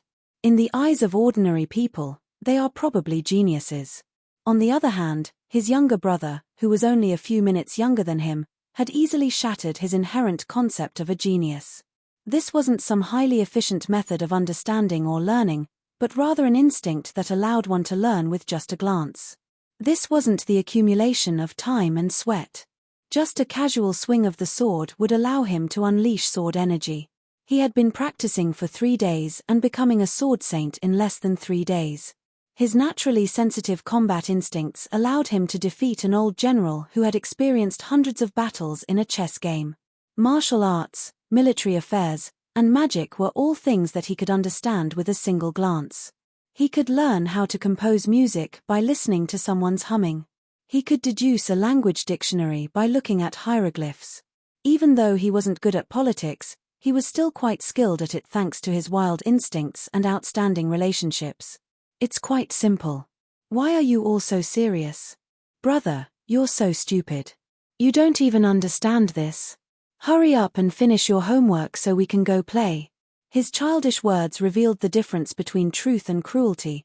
Perhaps there were truly some people who were superior to ordinary people from birth. Perhaps, to some people, the hard work of others for more than 10 years was just a result that they could achieve casually. Perhaps, with the existence of a genius, ordinary people should know their limits and obediently give up. P2E, I'm your older brother. How could I possibly be inferior to you?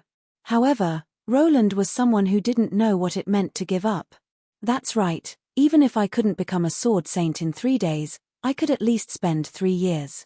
After all, it would still be frightening if I said it out loud. That's right, I couldn't learn everything immediately. But at the very least, I had the accumulated knowledge of 2 different worlds, as well as the wisdom of an adult. As long as I was willing to put in the effort, what couldn't I learn? My precocious older brother didn't give up. Instead, he became even more resolute and shameless through constant setbacks. All right, I couldn't smile as brightly and innocently as you, but I could at least imitate a similar smile and express my kindness. All right, I wasn't like you who could learn everything immediately and be proficient in everything. But at the very least, I was able to focus my limited attention on what I was best at and the most important areas, using the most efficient method to improve myself. The results weren't bad at all. Failed. Just try again. Lost. Just try again. Tired. Just take a nap and try again. My mortal older brother didn't want to admit defeat and wanted to maintain his dignity as an older brother in front of his genius younger brother. While his heart was filled with scars, he unknowingly reached the limits of an ordinary person and became a so-called artificial genius. TSK, isn't the result the same? Is there any substantial difference between reaching the goal easily and reaching the goal with great difficulty? Back in the day, Roland didn't know that not only was there a difference, there was a huge difference. The 2 brothers were blessed.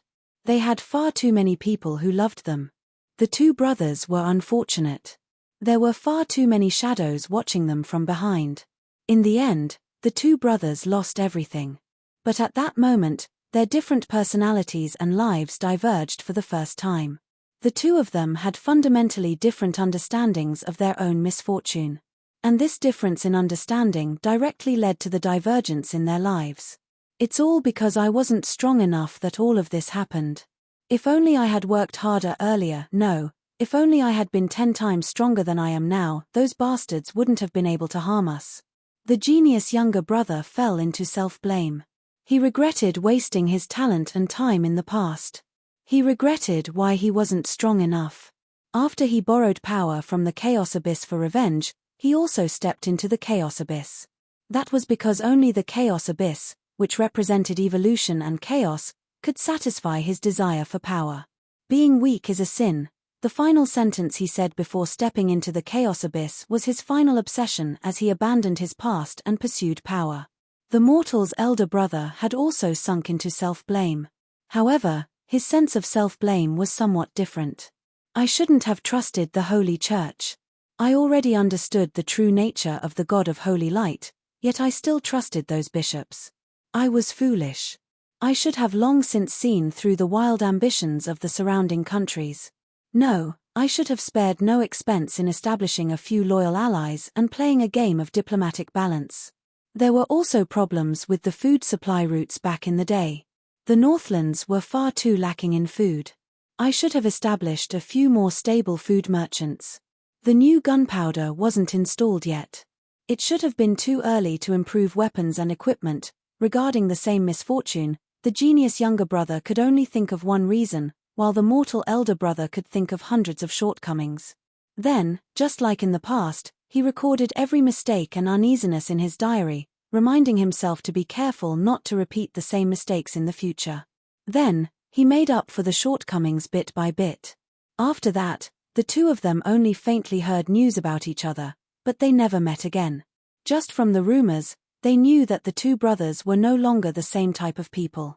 Since seeing each other again would only bring pain, it was better not to see each other again.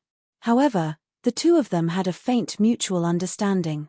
Roland's younger brother destroyed anyone he met in the Chaos Abyss. When his astonishing talent combined with his cheat-like luck, he grew up and broke countless records in history. He reached the peak in just 300 years, and could be called the son of the dimension, the king of dragons. He obtained the power that he desired. He obtained everything that he wanted. As for the older brother, if he failed once, he would try again. If he failed twice, he would try again. If he failed a third time, he would lick his wounds and try again. Eventually, there were hundreds, even thousands of entries in his diary that recorded his experiences and weaknesses. They even filled up an entire library. His elder brother, who was once a mortal, had become a true monster. That was a monster whose name alone was enough to make the world tremble in fear. He wasn't just a single person. He was a team under a common banner. He wasn't just a slogan. He had his own ideals and methods. He was using laws and contracts to change the entire world, using a new holy light to purify the world. Pure power was the part of him that he wasn't afraid of. His intelligence and slyness were viewed as the scariest evil. He no longer blindly worked alone. He desired to understand and be understood. In the end, he stood together with his companions. Meanwhile, his younger brother stood alone at the peak of the world, looking at him. Oh, we meet again. That's right, they met again. Unknowingly, the two brothers were now on the same level again. It seemed that neither of them would be able to avoid the other this time. When the two brothers reached the peak of the world and looked back, they discovered that their worldviews and paths were so different. In fact, they were diametrically opposed. A single person's power is limited. This world is worth saving, but it shouldn't be saved by me alone. I want the world to become a better place. All I need to do is plant seeds and find companions. His older brother learned how to understand others, learned how to borrow their power, and learned how to use ideals and rules to change the world. Misfortune will befall those who aren't strong enough. Being weak is a sin. This world of the weak is far too boring, far too boring. That's why misfortune exists. His younger brother's thoughts were exactly the same as before. However, the strongest power in this world was also enough to topple the entire world. Unfortunately, no, this should be an inevitability. Their personalities and pasts had determined that they would definitely have some differences in their understanding of the world. Roland, don't you feel that this entire world is so boring?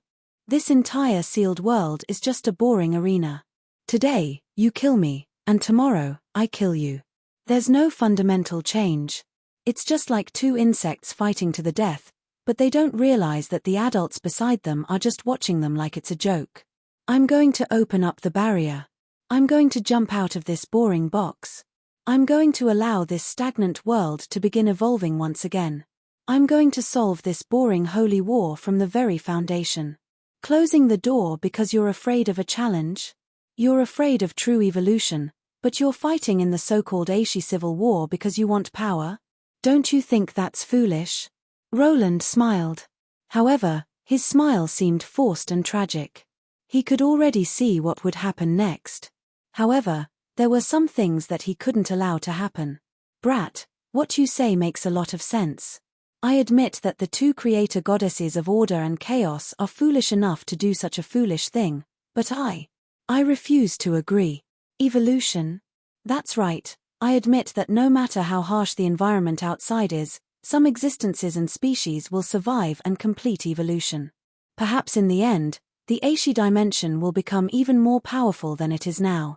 Let's see what will happen to those mortals. It's likely that they'll barely survive in the Holy War and won't be able to evolve at all. They'll probably be the first to be eliminated. Mortals deserve to be eliminated. The weak are born to be food for the strong to evolve. I'm sorry, but I refuse. Your older brother is an ordinary person. Your father is an ordinary person.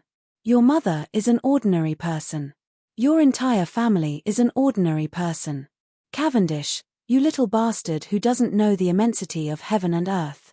Today, your older brother shall give you one final lesson: don't look down on mortals. Chapter 741. Cavendish had arrived quite suddenly, and left even more suddenly. I was about to attack when he unhesitatingly left, leaving behind a single sentence. Not now. Although I knew that this would be the end result of our conversation, I still felt quite unwilling to leave some things unsaid. Perhaps this was why Cavendish had appeared in front of me even though he had already predicted my decision. I would feel unwilling if I didn't try.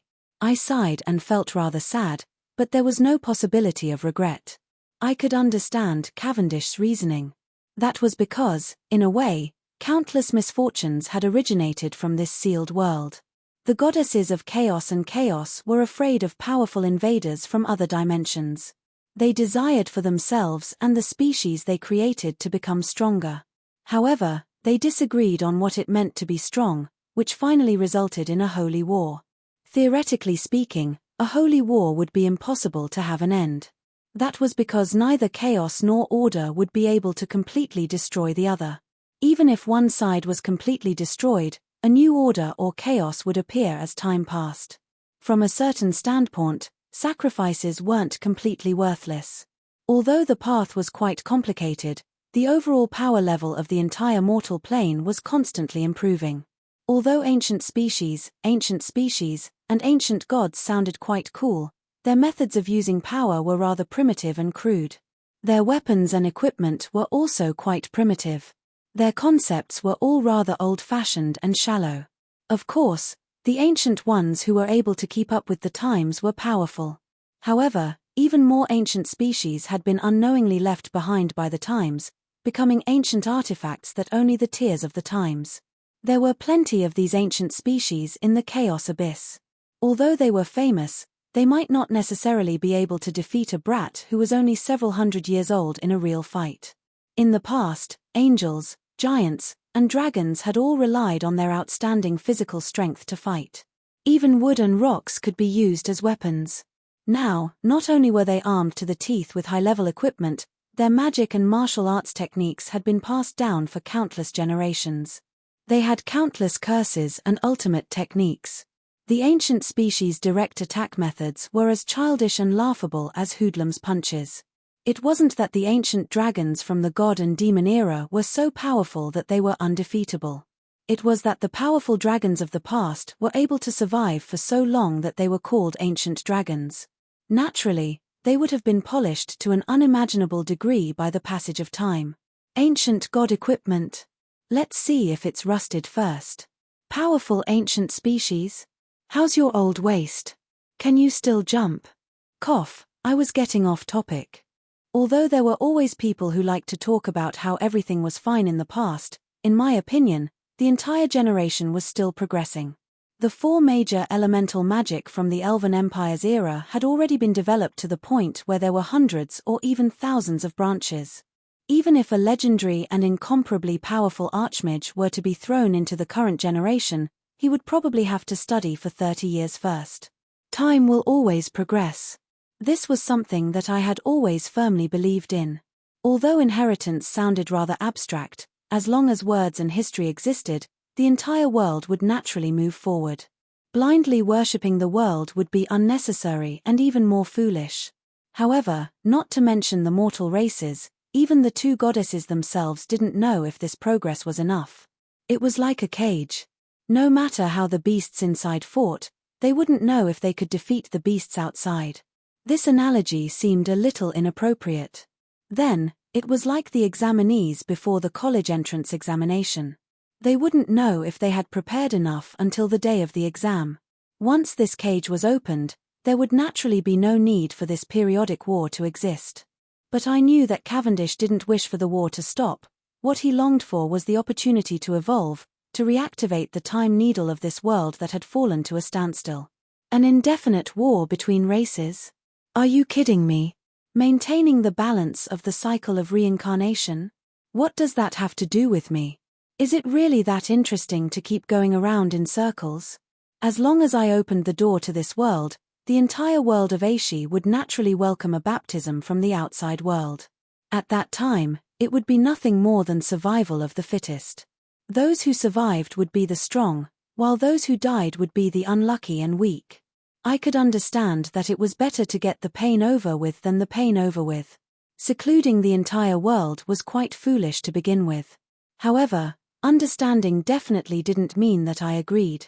In history, secluding the entire world had always paid a heavy price. When the world's door was finally opened, the invaders would bring new things that you had never seen before and easily slap you in the face. If you fall behind, you'll get beaten up. This wasn't just an empty saying. This was an experience filled with blood and tears. However, there's a foundational difference between the seclusion of Aishi and the human countries. What if the people outside aren't humans, but rather a group of vicious man-eating demons? What if their goal isn't to enslave and conquer us, but rather to completely exterminate us? Indeed, nobody knew just what was out there that the two goddesses of order and chaos had been afraid of for so many years. Not to mention, the game's history had faithfully portrayed the dimensional invaders from back in the day. This made the situation quite grim. In the game's history, both goddesses of order and chaos had been revived, but it was still meaningless. Taking a step back, even if Ike was able to survive the baptism of foreign creatures and achieve so-called evolution, just how many of them would be able to survive? 10%? 5%? It was impossible for me to estimate. If the dimensional invaders were as powerful as the game's history had described, then I would be quite happy if even 10% survived. Perhaps some people would say, this is a necessary sacrifice, this is the cannon fodder of history, there will always be people who can't keep up with the times. However, I would say that those would be the sacrifices, not your sarcastic remarks. Who should be eliminated? Who should be sacrificed? Who finally managed to survive in this world, only to die because of someone else's words? Would anyone be able to make such a heavy decision? Taking a step back, if the dimensional invaders really suffered more than 90% casualties, who would be confident in surviving? In that case, even if the dimensional invaders managed to achieve so-called evolution, what meaning would there be? Perhaps there really would be a powerful Aishi country in the end, where all species could coexist peacefully, where the power of magic would be able to change everyone's lives, and where civilization and art would become what everyone wanted, but would there be any meaning to that? In this generation, would the dead people who were sacrificed be happy? It was so difficult for me to finally see the light at the end of everything. How could I possibly allow all of this to happen? Was I wrong for making such a decision? I was wrong for stopping the development of history. Perhaps in a few hundred or even a few thousand years, a new species would bring about a new holy war. Was Cavendish wrong for being so willful? Yes, he was wrong. He basically didn't care about the lives of other mortals at all. Countless people would die because of him. Was I right for making such a decision? Of course I was right. The entire mortal plane had finally developed to such a degree. How could I possibly take such a huge risk and use countless lives in exchange for so-called evolution and progress? Was Cavendish correct for being so willful? Of course he was correct. He was correct to the point of being irrefutable. The two goddesses of order and chaos were the idiots. I was a coward who didn't dare to advance when I saw the possibility of sacrifice. Only by opening up that dimensional door would Aish's stagnant time be able to advance again. Only then would Aish's holy war's cycle of destruction and reconstruction be repeated. At this point, there was no longer any such thing as right or wrong. Perhaps this was the inevitable result of having different standpoints and values.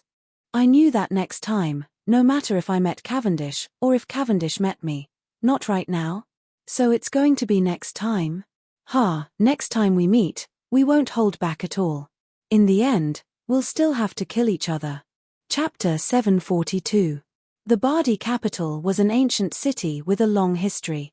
If one looked down from the sky, the city was several times larger than it had been 8 or 9 years ago.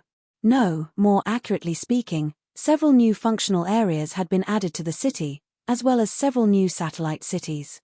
The most eye-catching part of the city was the vast area to the north. Originally, there had been a mountain range there. The cliffs around it had been hollowed out, and gigantic palaces had been erected there. Dragons could often be seen flying in and out of the palaces.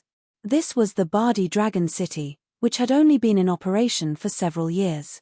Beneath the Dragon City was a new arena made of white bricks. Night duels would be held here to improve their martial arts techniques, as well as to show off their strength to the dragons. Thanks to the combined efforts of the Bardi Emperor and various powerful dragons, as well as external pressure, the dragons gradually gave up on their former arrogance. It was no longer that difficult to accept fighting alongside a knight.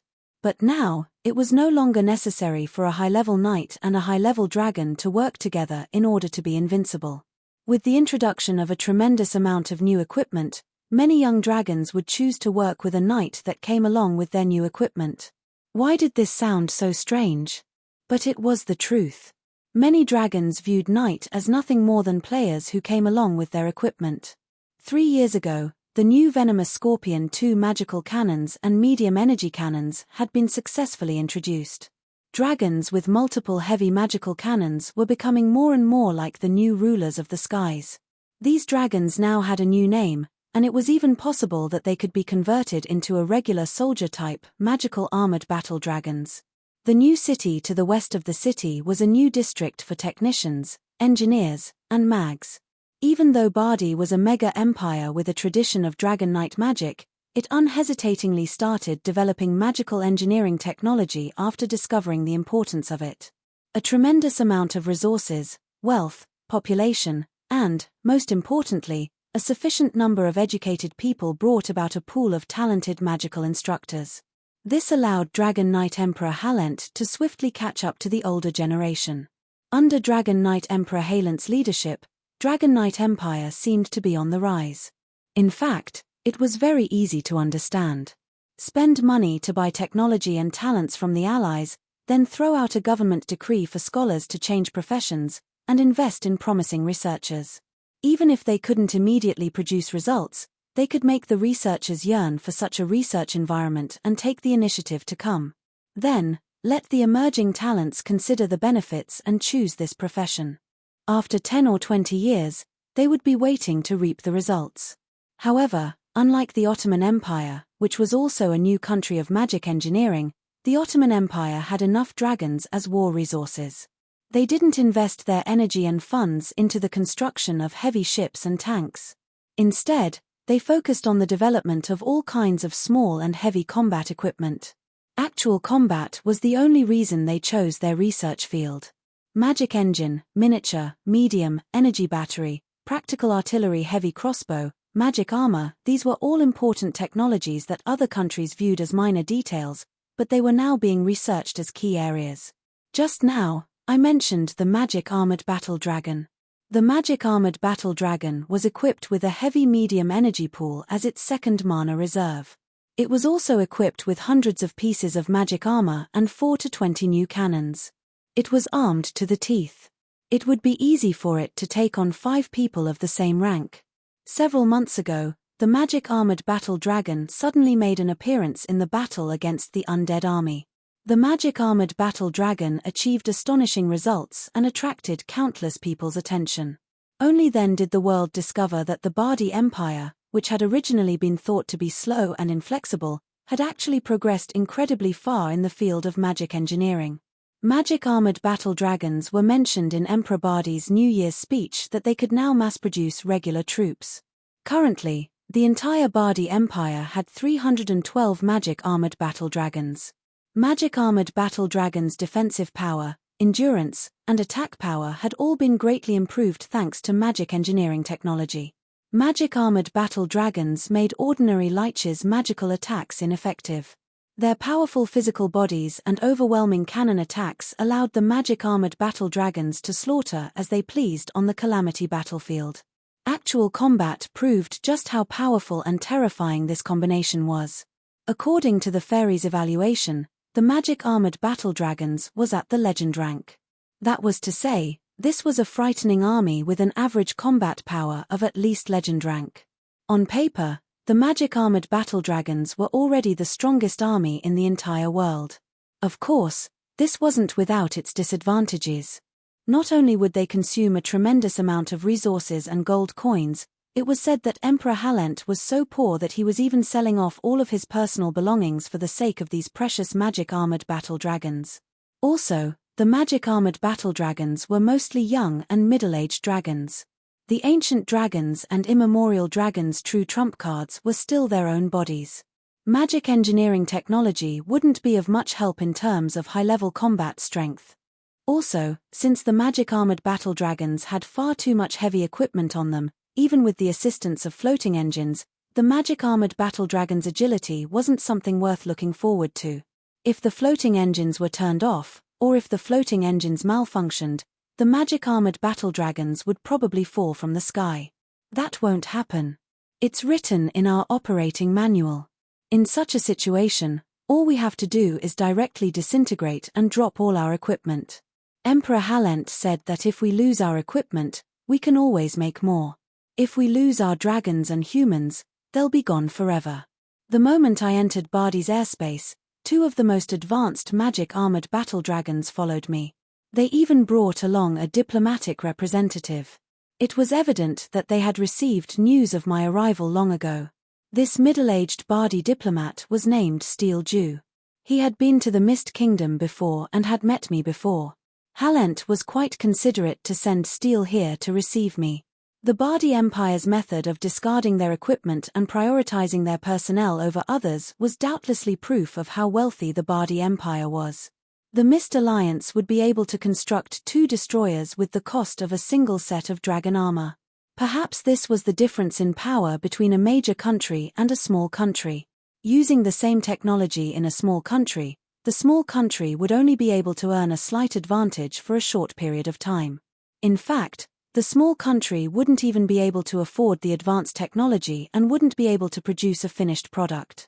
Meanwhile, the major countries would only think about selling their old products and leftover materials after they finished producing their own products. The forward passenger airship's engine hadn't been repaired yet, so we didn't have the ability to soar through the clouds. The airship was flying at a high enough altitude that we could clearly see the ground below us. There were 2 dragons on each side of the airship, as well as 2 dragon knights on top of them.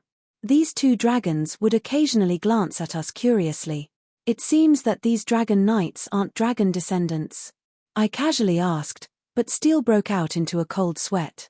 From a certain standpoint, this was probably the same as spying on the military. He was hesitating as he didn't know if he could answer. However, there was someone else who could easily make a decision.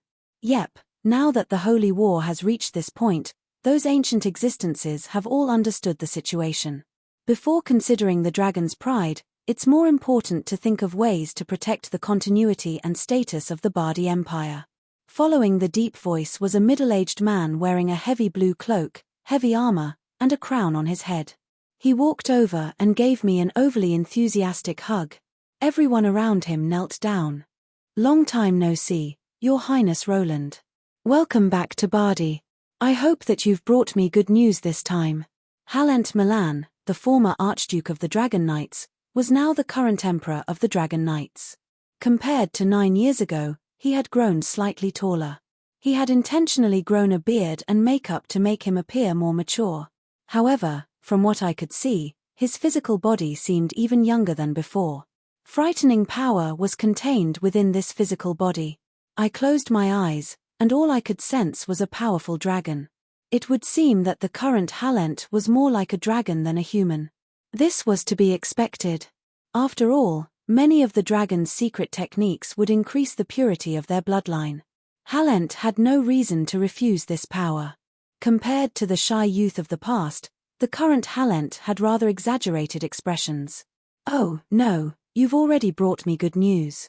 1 week ago, you, as a human, defeated a Chaos main god and achieved eternal glory. Come, let us celebrate this great victory for the heroes of humanity." After Halent finished talking to himself, Bardi's emperor excitedly started applauding. Naturally, the surrounding servants and commoners also applauded.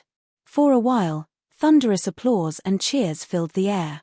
I was almost overwhelmed by the drummers.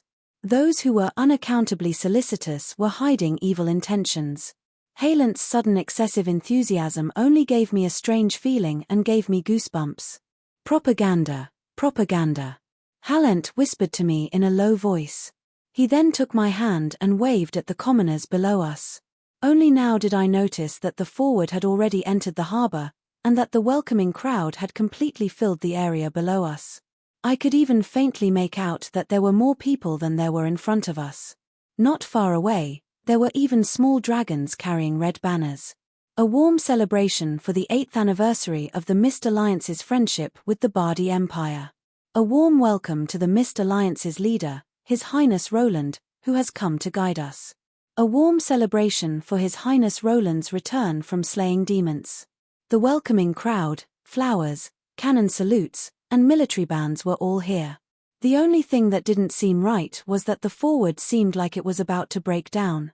However, with 4 magical battle dragons escorting it, it seemed even more domineering and calm, as if it was a warrior returning from the battlefield. I was pulled by Halent and waved, but the cheers from below suddenly erupted and even soared into the sky.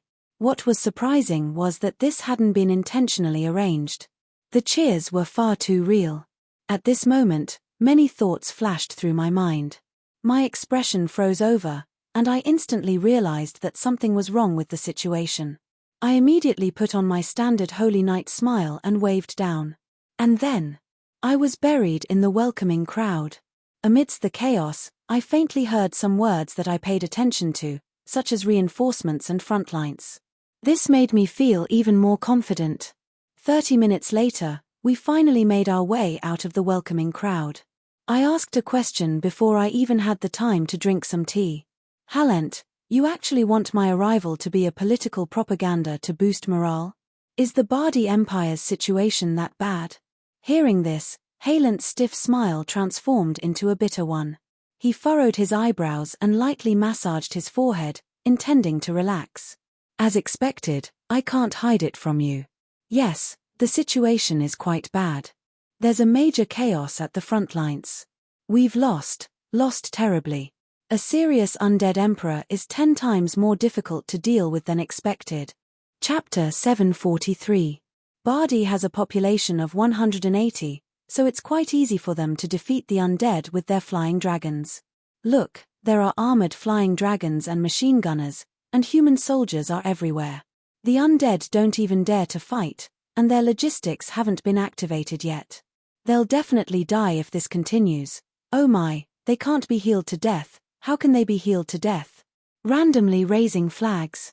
Damn it, I'm a professional commentator, alright? How can they be healed to death? Can a professional commentator not understand what's going on? 180 against 40, and Bardi has the wood spirits and the mage country's allies. Flying dragons in the sky, Holy Knight on the ground, and flying dragons and dogs on the ground. Bardi has the advantage in numbers, so how can they possibly lose? Tell me, how can they possibly lose when they're riding on the face with flying dragons? They can even win by brute force. Take this. Flying dragons ride on the face, they win, they can't possibly lose, Impossible, something's wrong, why are they being surrounded? Oh my, come on. Don't rush into a trap, how am I supposed to commentate if you step into a trap? Wait for the undead to come out before rushing. 1 second pause, I'm riding on the face. What do you mean by riding on the face? Even if you brute force, you can still win. Hey, don't. Hey, even if the enemy throws a forbidden spell, you still charge. I can't commentate anymore, oh my, this. Why is it like this? Don't make it so dangerous don't harm me. I can't bear such a crime. I can't bear such a crime. Let me calm down, let me calm down, let me calm down. This is an accident. This is definitely an accident. Damn it, this can't possibly happen. 3 against 1, 200 people. Against 40 people, how can I stand losing How am I going to face life in the future? Am I really a jinx? Am I really the king of toxic milk? When Emperor Halent of the Bardi Empire told me about the situation on the front lines, I recalled a famous commentary from a certain infamous healer. Those who didn't know the joke could search for a story about a poisoned healer or a dragon riding on the face. The fast-paced commentary made me want to laugh, but I couldn't. It was quite difficult to hold it in. You didn't receive my information? After I reached an agreement with Sandro, I had sent information to my allies, revealing much of the undead army's internal information. It was truly incomprehensible that there would still be a problem with the information. Halent sighed and shook his head dejectedly. It's precisely because we learned that the undead emperors aren't on good terms with each other. 1 undead emperor has already gone missing, and 2 undead emperors aren't working hard at all. It's likely that the 2 undead emperors were our mortal enemies last night. That's why we decided to eliminate all of our potential enemies. Although it was a little exaggerated, the entire battle was developing just as the commentary had said. Bayer felt that he had a huge advantage. Bayer closed his eyes and sent all his soldiers to attack automatically. Bayer typed GG, surrender. Was he courting death? Or courting death? Or was he courting death? Against an undead emperor, I had actually planned on using only conventional military strength. I had intended to overwhelm the undead emperors with sheer numbers, and then use multiple armies to charge at the undead emperors, only to be annihilated by forbidden spells and ambushes. The front line's military strength had been cut short, and I had been forced to retreat over 150 kilometers in one night. I had taken a great deal of damage to the undead emperor's morale. In fact, even my arrival had been used as propaganda to boost the undead emperor's morale. And, all of this had happened even though the undead emperors were unable to work together as one. Halent's narration of the battle at the front lines was gradually reconstructed. Only 2 undead emperors had participated in the battle. Undead Emperor and Anna, the Witch of Eternal Slumber from the Darkness Plane, and Undead Emperor Shupness, the Undead Emperor from the Deathfog Plane, were both of the younger generation among the undead emperors. Neither of them had any astonishing combat achievements. At the very least, they hadn't accomplished any astonishing feats in the mortal plane. It could be said that compared to the other 3 famous undead emperors, most people were underestimating them. But, they were still undead emperors, existences capable of turning the impossible into reality. They weren't famous not because they lacked power, but rather because there was no need for them to display their power. They didn't do anything unexpected. They still used the classic undead mage combination, a sea of undead with a support spell. However, what they did was on a completely different level from what ordinary undead mags could do. First, the undead emperors watched as their own army was destroyed by Bardi and led the enemy deeper in. Then, when the tremendous number of human warriors and several dozen dragons all arrived at the designated location, they started their ambush. The 2 undead emperors worked together to cast a spell and successfully tore through space, connecting the mortal plane to a certain undead plane. Then, a tremendous amount of negative energy surged out, slaughtering all living creatures like a flood. It was a pitiful scene. This was similar to how Asso had sacrificed his life to forcefully connect the undead planes to the mortal plane. The only difference was that the mortal plane's dimensional laws weren't too strict. With 2 undead emperors working together, along with sufficient sacrifices and preparations for the ritual, the ambush location was instantly corrupted into a land of the dead. But this was only the beginning. What came next was the usual undead army. Countless high-level undead walked out from the dimensional cracks. They began chasing after the fleeing living creatures and harvesting their souls. When the undead emperors had come to this plane, they had always come alone. Their armies were just cannon fodder that they could casually summon. But this time, it was two undead emperors' personal armies that had come. 80% of an ordinary undead mage's combat strength would depend on their undead subordinates. And as undead emperors stood at the peak of the undead world, they couldn't possibly be commanders without an army. Just think about Emperor Roland's red hunting hounds. It was easy to see how powerful the personal armies of undead emperors who had lived longer would be. The ambush location was a valley surrounded by mountains. The humans thought that they had trapped the undead in a corner, but they didn't expect that this was actually a death trap. By the time the sea of negative energy arrived, the complicated mountain terrain made escaping impossible. In the land of death, high-level undead massacred the humans. They only needed to set up checkpoints in key areas to prevent the humans from escaping, which would cause the living to drown in the sea of negative energy. There was no need to mention the pitiful situation on the battlefield. Of the 250,000 undead army, less than 50,000 managed to make it back to safety. Of the nearly 100 dragons that had participated in the battle, only 37 had died. Most of them were young dragons, while half were the newest magical battle dragons. And this was only the beginning of the trouble. The undead calamity that had taken so much effort to destroy had revived. Not only were there large numbers of powerful undead, the brave warriors who had just been on the side of the living had now become cannon fodder for the undead. The newest magical battle dragons had become the undead's armored bone dragons. This was a huge blow to morale. In this battle, the Bardi Empire had sent several 100,000 soldiers to the undead army, but it was still a complete loss. The Bardi Empire had plenty of resources and could afford such losses. In a few months, a new army could be formed, and they could still fight. After all, the Bardi Empire had been constantly losing over the past few years, so a little while longer wouldn't matter. But the worst part was that the crushing defeat had come too suddenly. A large number of wounded and deserters appeared on the battlefield. These people escaped to various major territories and cities, which inevitably exaggerated the undead's fearsomness. After the news spread, the entire country fell into a panic, and everyone was anxious. My arrival also gave Halent a chance to calm the hearts of the people. According to his propaganda, I wasn't here on my own. Instead, I was here to help the entire Mist Alliance. Actually, he wasn't lying. Bardi's defeat had been too sudden, and all the allied countries' reinforcements were already on the way. By now, I understood what Halent meant.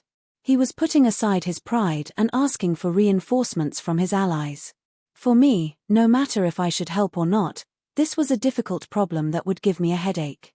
Chapter 744. Everyone knew that the Bardi Empire had an incredibly solid foundation. Destroying the Bardi Empire in a direct battle would be an impossible task no matter how one looked at it. Even if the Bardi Empire could obtain a temporary victory, the Bardi Empire's vast territory and combat potential would still be there. With so many people and resources, even if the Bardi Empire wanted to conquer the Bardi Empire, it would take several years or even several decades. Take San Antonio for example. Even if the Bardi Empire had internal strife and foreign invasions, the Bardi Empire would still be defeated for many years despite having such a solid foundation. Bardi's actual situation was actually much better than San Antonio's. Bardi didn't have internal strife and warlords, which were the most troublesome problems. Emperor Halent had established a solid foundation for the Bardi Empire, and the international situation was excellent. Under Halent's leadership and the southern sect's support, the entire country was improving. During this process, Bardi's combat strength would also increase. Its combat tactics would be improved, and its weapons and equipment would become more advanced. Bardi's population and social structure would become more inclined toward total war. The result of Bardi falling into a quagmire of war would be a competition of overall national strength and a meat grinder on the front lines. Bardi's allies wouldn't possibly sit back and watch as Bardi fell. However, it was possible to end the battle quickly against a small country. But against a large country, the only way to win would be to break the enemy's backbone from the very start and completely suppress them. Also, the enemy would be foolish enough to send out the main force of the entire country for the Bardi Empire to devour. Otherwise, the Bardi Empire would only be able to slowly devour the undead. However, the undead wouldn't have the time to do so. Everyone knew that the undead would only become stronger and stronger the longer they fought. But the more you fought like this, the less time your enemy would give you. Although Bardi had lost several 100,000 undead, when considering its territory and population, it was far from a serious injury.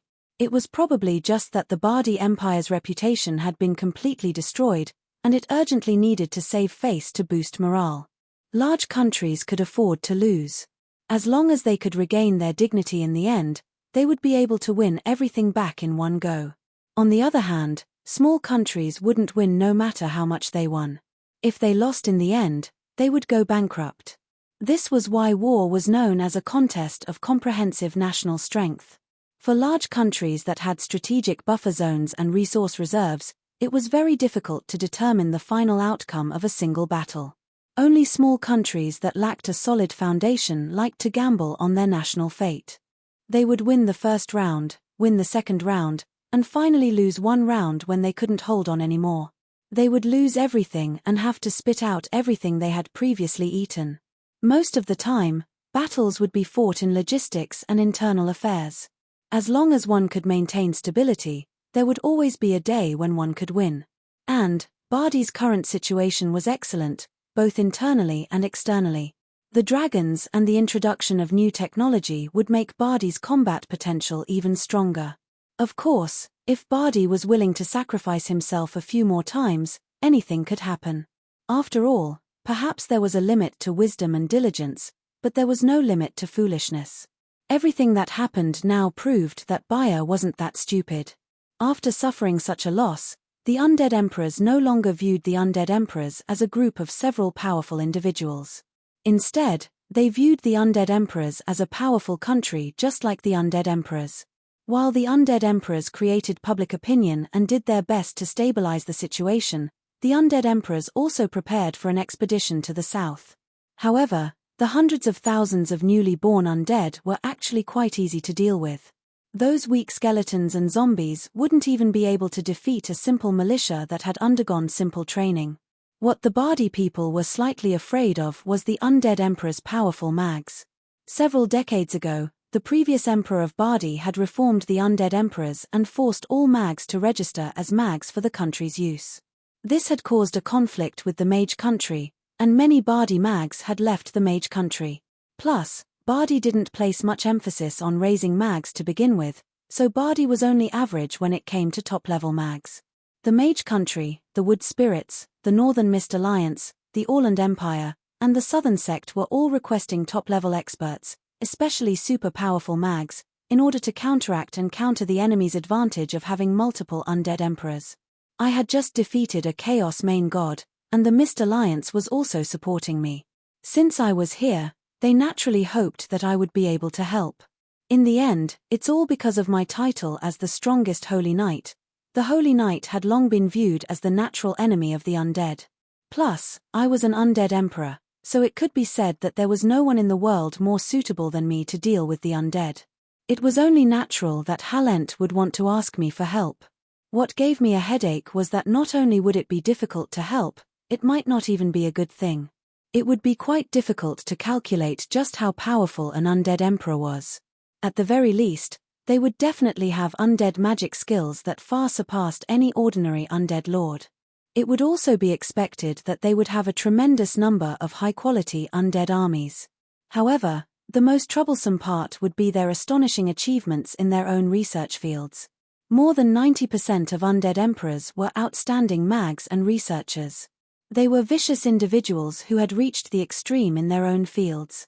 If I dared to directly challenge an undead emperor without knowing their research fields or what magic they were skilled in, that would be the equivalent of closing my eyes and sending myself to die. Sandro's sincerity was trustworthy. He also briefly mentioned other undead emperors' research fields to me. Undead Emperor and Anna, the Witch of Eternal Slumber from the Darkness Plane, was said to have researched dreams. Even though undead were incapable of dreaming, she had created miraculous dream-related witchcraft. However, I felt that dreams were inextricably linked to the soul. Perhaps dreams were even a lower-level concept for the soul. It was highly likely that her research field would overlap with mine. Plus, she was the least experienced undead emperor out of all the other undead emperors, so she should be the easiest to deal with. Undead Emperor Shupnus from the Deathfog plane was only average in terms of experience and combat achievements. However, it was said that his research field was quite diverse, and he was quite skilled at creating composite undead products. His undead army was quite strong. My guess was that Shupnus was most likely a mage who specialized in undead products. However, it was likely that he wasn't interested in the soul, but rather the undead's physical body. If it was possible, I would like to sit down and chat with these two undead emperors and exchange research information. Perhaps I would be able to obtain many new ideas and research ideas. But right now, it was quite a headache to be on the enemy's side. It would be foolish to treat the undead emperors as a united faction. The undead emperors were nothing more than a pile of loose sand. Some wanted to fight, some wanted to make peace, and some even asked, "Can I go back now, every day?" They were basically a perfect clique. The good news was that only these two undead emperors truly intended to go all out against Bardi. The bad news was that these two undead emperors were enough of a headache to deal with. Bardi's corpses had already become cannon fodder for the undead emperors. Giving up on their grudges and ceasing to fight would only be something the victors would say. Bardi would definitely do everything in its power to take revenge. Otherwise, it would be quite difficult to explain things to its citizens. The two undead emperors were unwilling to give up on the main battlefield. Since they had already reached this step, it would be impossible for them to step on the brakes. What followed would no longer be a battle of restraint and probing. It was highly likely that this would become a meat grinder where the Armageddon would begin. And if the undead emperors went all out, the other undead emperors would be in an awkward position.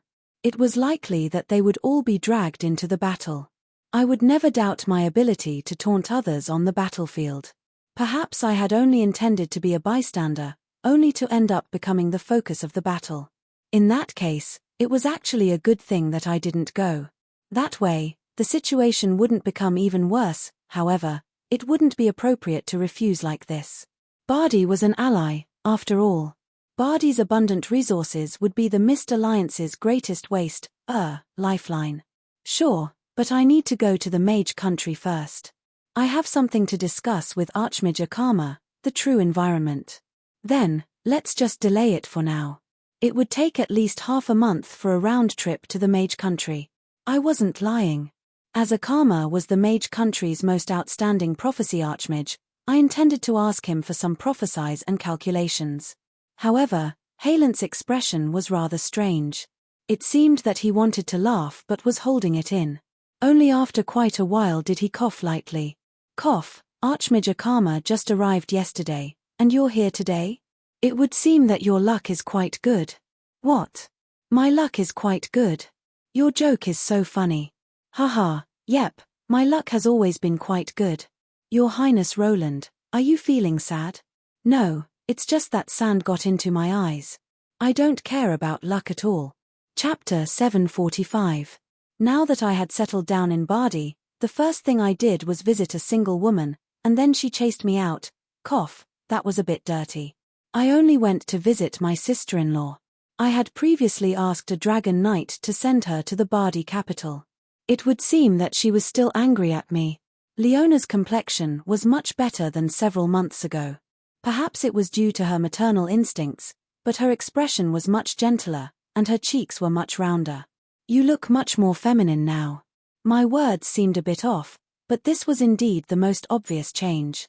At the very least, judging from how she didn't immediately draw her sword when she saw me, becoming a mother had indeed softened her attitude considerably. Although she was about 4 or 5 months pregnant, the bulge in her belly wasn't that obvious. It was also possible that her pregnancy cycle wasn't as long as a normal human's 10 months. Alright then, I was just making things up. I was a single man, so how would I know what a pregnant woman would be like at each month? In order to avoid angering the pregnant lady, I left her a letter before leaving. I promised that I would go to the illusory reality, Grandmaster Akama tomorrow to perform a divination. As for the fact that I had just met Carwens not long ago, I hadn't had the chance to tell her about it yet. Fine, I admit that I had forgotten to tell Carwens about Leona. I felt rather guilty now that I mentioned it. I had some rare free time as I walked on the streets of Bardi. Scammers were always so particular and could come up with so many excuses and reasons. Being able to easily interact with them would actually make them seem less valuable. Being able to meet Akama tomorrow was already a great honor, and this was even with the help of the Truth Medallion. No matter what, I was still technically a member of the Mage Country's Truth Symposium. Actually, at this point, I didn't have much hope that Akama would be able to divine anything for me. Is Cavendish going to open the door? I didn't need to ask this question that I had originally prepared. How is he going to open the door? What's the main goal? Is there a way to stop him? This question would be valuable to me, but it was obvious that Akama wouldn't be able to divine anything. According to the basic rules of divination, yes and no were always the easiest questions to divine. The more specific the person, region, and time was, the greater the cost. And the more powerful the target was, the more the cost would be. This was like checking a person's household registration. It was easy to find out whether a person was a man or a woman, alive or dead. But if you wanted to know what he was thinking, where he was working, and whether he had homosexual tendencies, you would have to dissect his brain to find out. Divination was a skill, but asking the most suitable question for divination was an art of language. Especially after the god of fate broke the string of fate, all predictions of the future were like gambling on horses. But if you asked about the present, the more people who knew about it, the less difficult it would be. Also, the god of fate was on my side, so I should be able to get him to go easy on me. I was bored shopping while thinking about the most suitable question. Cavendish is looking for the Abyss girls. If this was true, it had already happened. Not only that, his subordinates and allies probably knew about it, so it probably wouldn't cost him much. And if I received a positive answer, I would ask the second question. Is finding the Abyss girls the most important thing for him right now? From another perspective, this question was basically asking if the Abyss girls were related to the dimensional wall door. That was because Cavendish's top priority was probably to open the dimensional wall door. My system already had some guesses about the Abyss girls, so it was necessary to confirm them. Will me staying here give Cavendish a headache? This question was quite abstract, but it was a question about the future. The more abstract and vague it was, the less energy it would cost. The answer would definitely be ambiguous, but as long as I obtained an answer, I would be able to make some suggestions about what to do in the future. And with Leona and me as the connection, this question would probably cost an acceptable amount of energy. Now, it was time for the main part. If I wanted to ask Cavendish's location in a roundabout way, I would have to analyze it based on the information I had. The most practical method would be to list out all the possible locations of Cavendish, as well as all the important strategic locations, and then ask yes or no. This was the correct way to use a prophecy. Those who immediately asked where's the treasure, who asked what's the Demon King's weakness, would either be easily fooled by the prophecy or kicked out by the prophecy. I had pretty much decided on tomorrow's question. I felt much more reassured as I shopped around. I had been to the Bardi capital more than once already. This was the oldest city in all of Ike. It could be said that this was an incredibly important and prosperous city. Just by sitting at an outdoor coffee shop and watching the people and carriages hurrying by, I could more or less understand the current state of this city. It wasn't necessarily a bad thing for people to be in a hurry, as there was always something to be busy about. At the very least, everything was operating normally. The way I saw it, most of the people here had normal expressions and expressions. Very few of them were worried or in a hurry. In fact, some people would occasionally point at flying dragons in the sky with expressions of pride and joy. This was completely different from numbness and despair when facing a calamity. I was reassured to see this. At the very least, Bardi's situation was still stable. If Bardi's pillar of support collapsed just like that after San Antonio's problem, it would be far too severe of a blow to the citizens' morale. Bardi wouldn't be able to take it anymore. Right, I have some bad news for you. The silly cat had recently been in a state of inactivity. It would seem that as the elven caravan moved closer and closer to the Northlands elves had indeed been quite busy with government affairs. She had been focusing all her attention on her own elves. Sometimes, I would hold her hand, and the expressionless young girl would follow me wherever I went. And then, people would say things like what a cute little girl or how obedient, you're coming out to play with daddy. Yet, I would happily reply with things like isn't Ailey really cute, or little girls are just afraid of strangers. This made her quite annoyed, and her mood instantly became much worse. By the way, I should mention that the age-deceiving bracelets were ineffective on her. That was because the designer of the bracelets had never considered that she would be tens of thousands of years old. Then, she would have a complete mental breakdown. She would even regret successfully leveling up. She was telling me that she had bad news at such a time, and with such a strange smile on her face.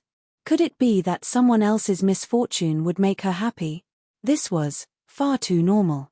Guess who's leading the wood spirit's reinforcements? You said it's bad news, Amelia. Didn't she go to the Northlands? Indeed, it's been more than 3 months. It's about time for her to return. Harlois continued to smile evilly. Originally, there were only 2 virtues, but Amelia immediately rushed over when she heard that you were here. That's a good thing. Our team has become even stronger. Ha, keep pretending. Last time, you intentionally stood her up. Don't run away if you dare. Heh, I have a clear conscience. Although that was what I said, I was currently considering whether or not I should hurry up and ask her questions before running away. I mean, embark on a new journey.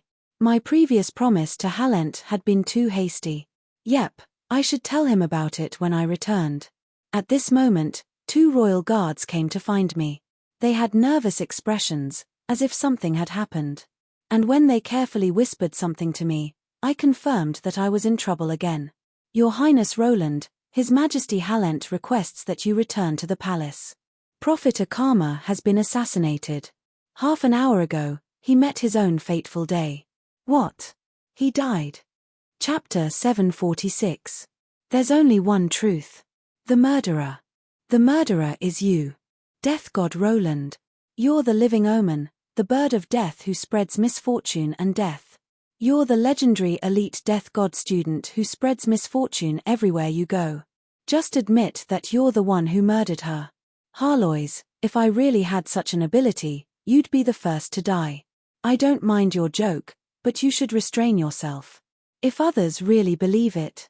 If new strange rumors start spreading tomorrow, I'll make you eat cat food for an entire month. Indeed, the current environment wasn't suitable for jokes. We were currently in the guest area of the Bardi Royal Palace. Palace guards were nervously entering and exiting a room on the 3rd floor. An elderly man's corpse was already ice cold on the red oak floorboards. Prophet Akama was lying there with his eyes closed. However, his expression was quite calm. There were no signs of a battle. The only fatal wound was in his chest. He instantly ripped out his heart. He's an experienced assassin. I pulled off the white cloth covering the corpse and saw that there was a large hole in his chest. However, there wasn't much blood around it. Judging by how clean and efficient the attack was, it was obvious that Akama had been a professional assassin.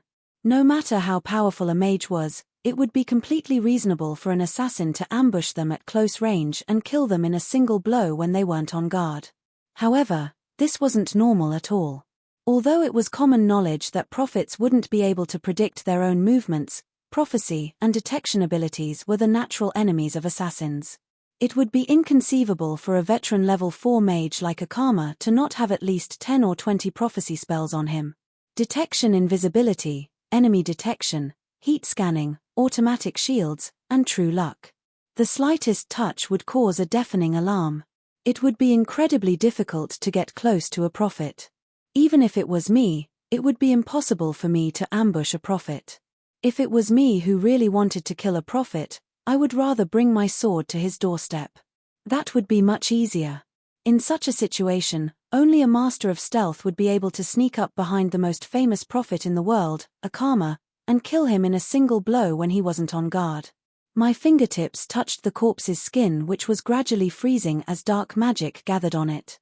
I didn't have the reasoning abilities of an elementary death god, but I had some of the death god's tricks. In a magical fantasy world, it wasn't difficult to make the dead speak. The moment I summoned the soul, I met with resistance. Holy water! I've really met a veteran. The wet liquid on the corpse's cheeks should be the holy water. If it wasn't for the stupid priest who came to purify the corpse so quickly, then it was the assassin who splashed the holy water on the corpse. I've asked the guards around the perimeter, but no priests have arrived yet. That meant two things. First, the assassin was very experienced. He knew that the holy water could stop the soul summoning spell. This was common knowledge that most necromancers didn't know. The second point was thought-provoking. The assassin knew that the corpse would soon summon a soul, and knew that a necromancer would come to see the corpse. There were actually many limitations to the soul-summoning technique that extracted corpses and the souls of the living. Corpses that had been dead for too long had already lost their vitality. It was possible to summon skeletons and zombies, but it was impossible to summon the memories of souls. Under normal circumstances, the soul would quickly return to the cycle of reincarnation. After 1 or 2 hours, even an undead master's soul-summoning spell would likely fail. And if the soul-summoning spell failed once, it could not be used again. Soul-summoning spell extracted the memories of the target's soul shards. If the soul-summoning spell failed once, the soul shard would completely shatter. Naturally, it would be impossible to summon the soul again. That was why most soul-summoning spells targeted the living. More than 90% of undead mags would use this spell to interrogate the living. It was effective and consumed little energy, so everyone liked to use it. The side effect was that after the soul-summoning spell was cast, the living would become the dead as well. Bardi was the center of the southern sect. Although the Bardi Empire didn't explicitly oppose or forbid undead mags, the large number of dragons and holy light job classes in Bardi made the Bardi Empire unfriendly toward undead mags. There weren't many undead mags in this country. And since the assassin had already been confirmed, an undead mage would soon arrive at the scene, which was why he had made such an arrangement. He knew that I was coming. From a certain standpoint, this clue might be even more valuable than the dead's words. The information from soul-summoning spell was scattered and insignificant. It was possible that I would learn something, or I would learn nothing. A spy? That's possible. I need to confirm it further. I waved my hand and got up. To be able to easily approach Archmage Halent and obtain his trust, to be able to learn about my arrival, and to know about undead magic.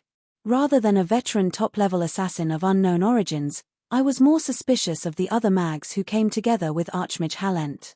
It was likely that some of them didn't want me to know the truth. Halent didn't seem to be in the Bardi Empire right now. He hadn't even returned from the Bardi Empire after the foreign envoy was assassinated.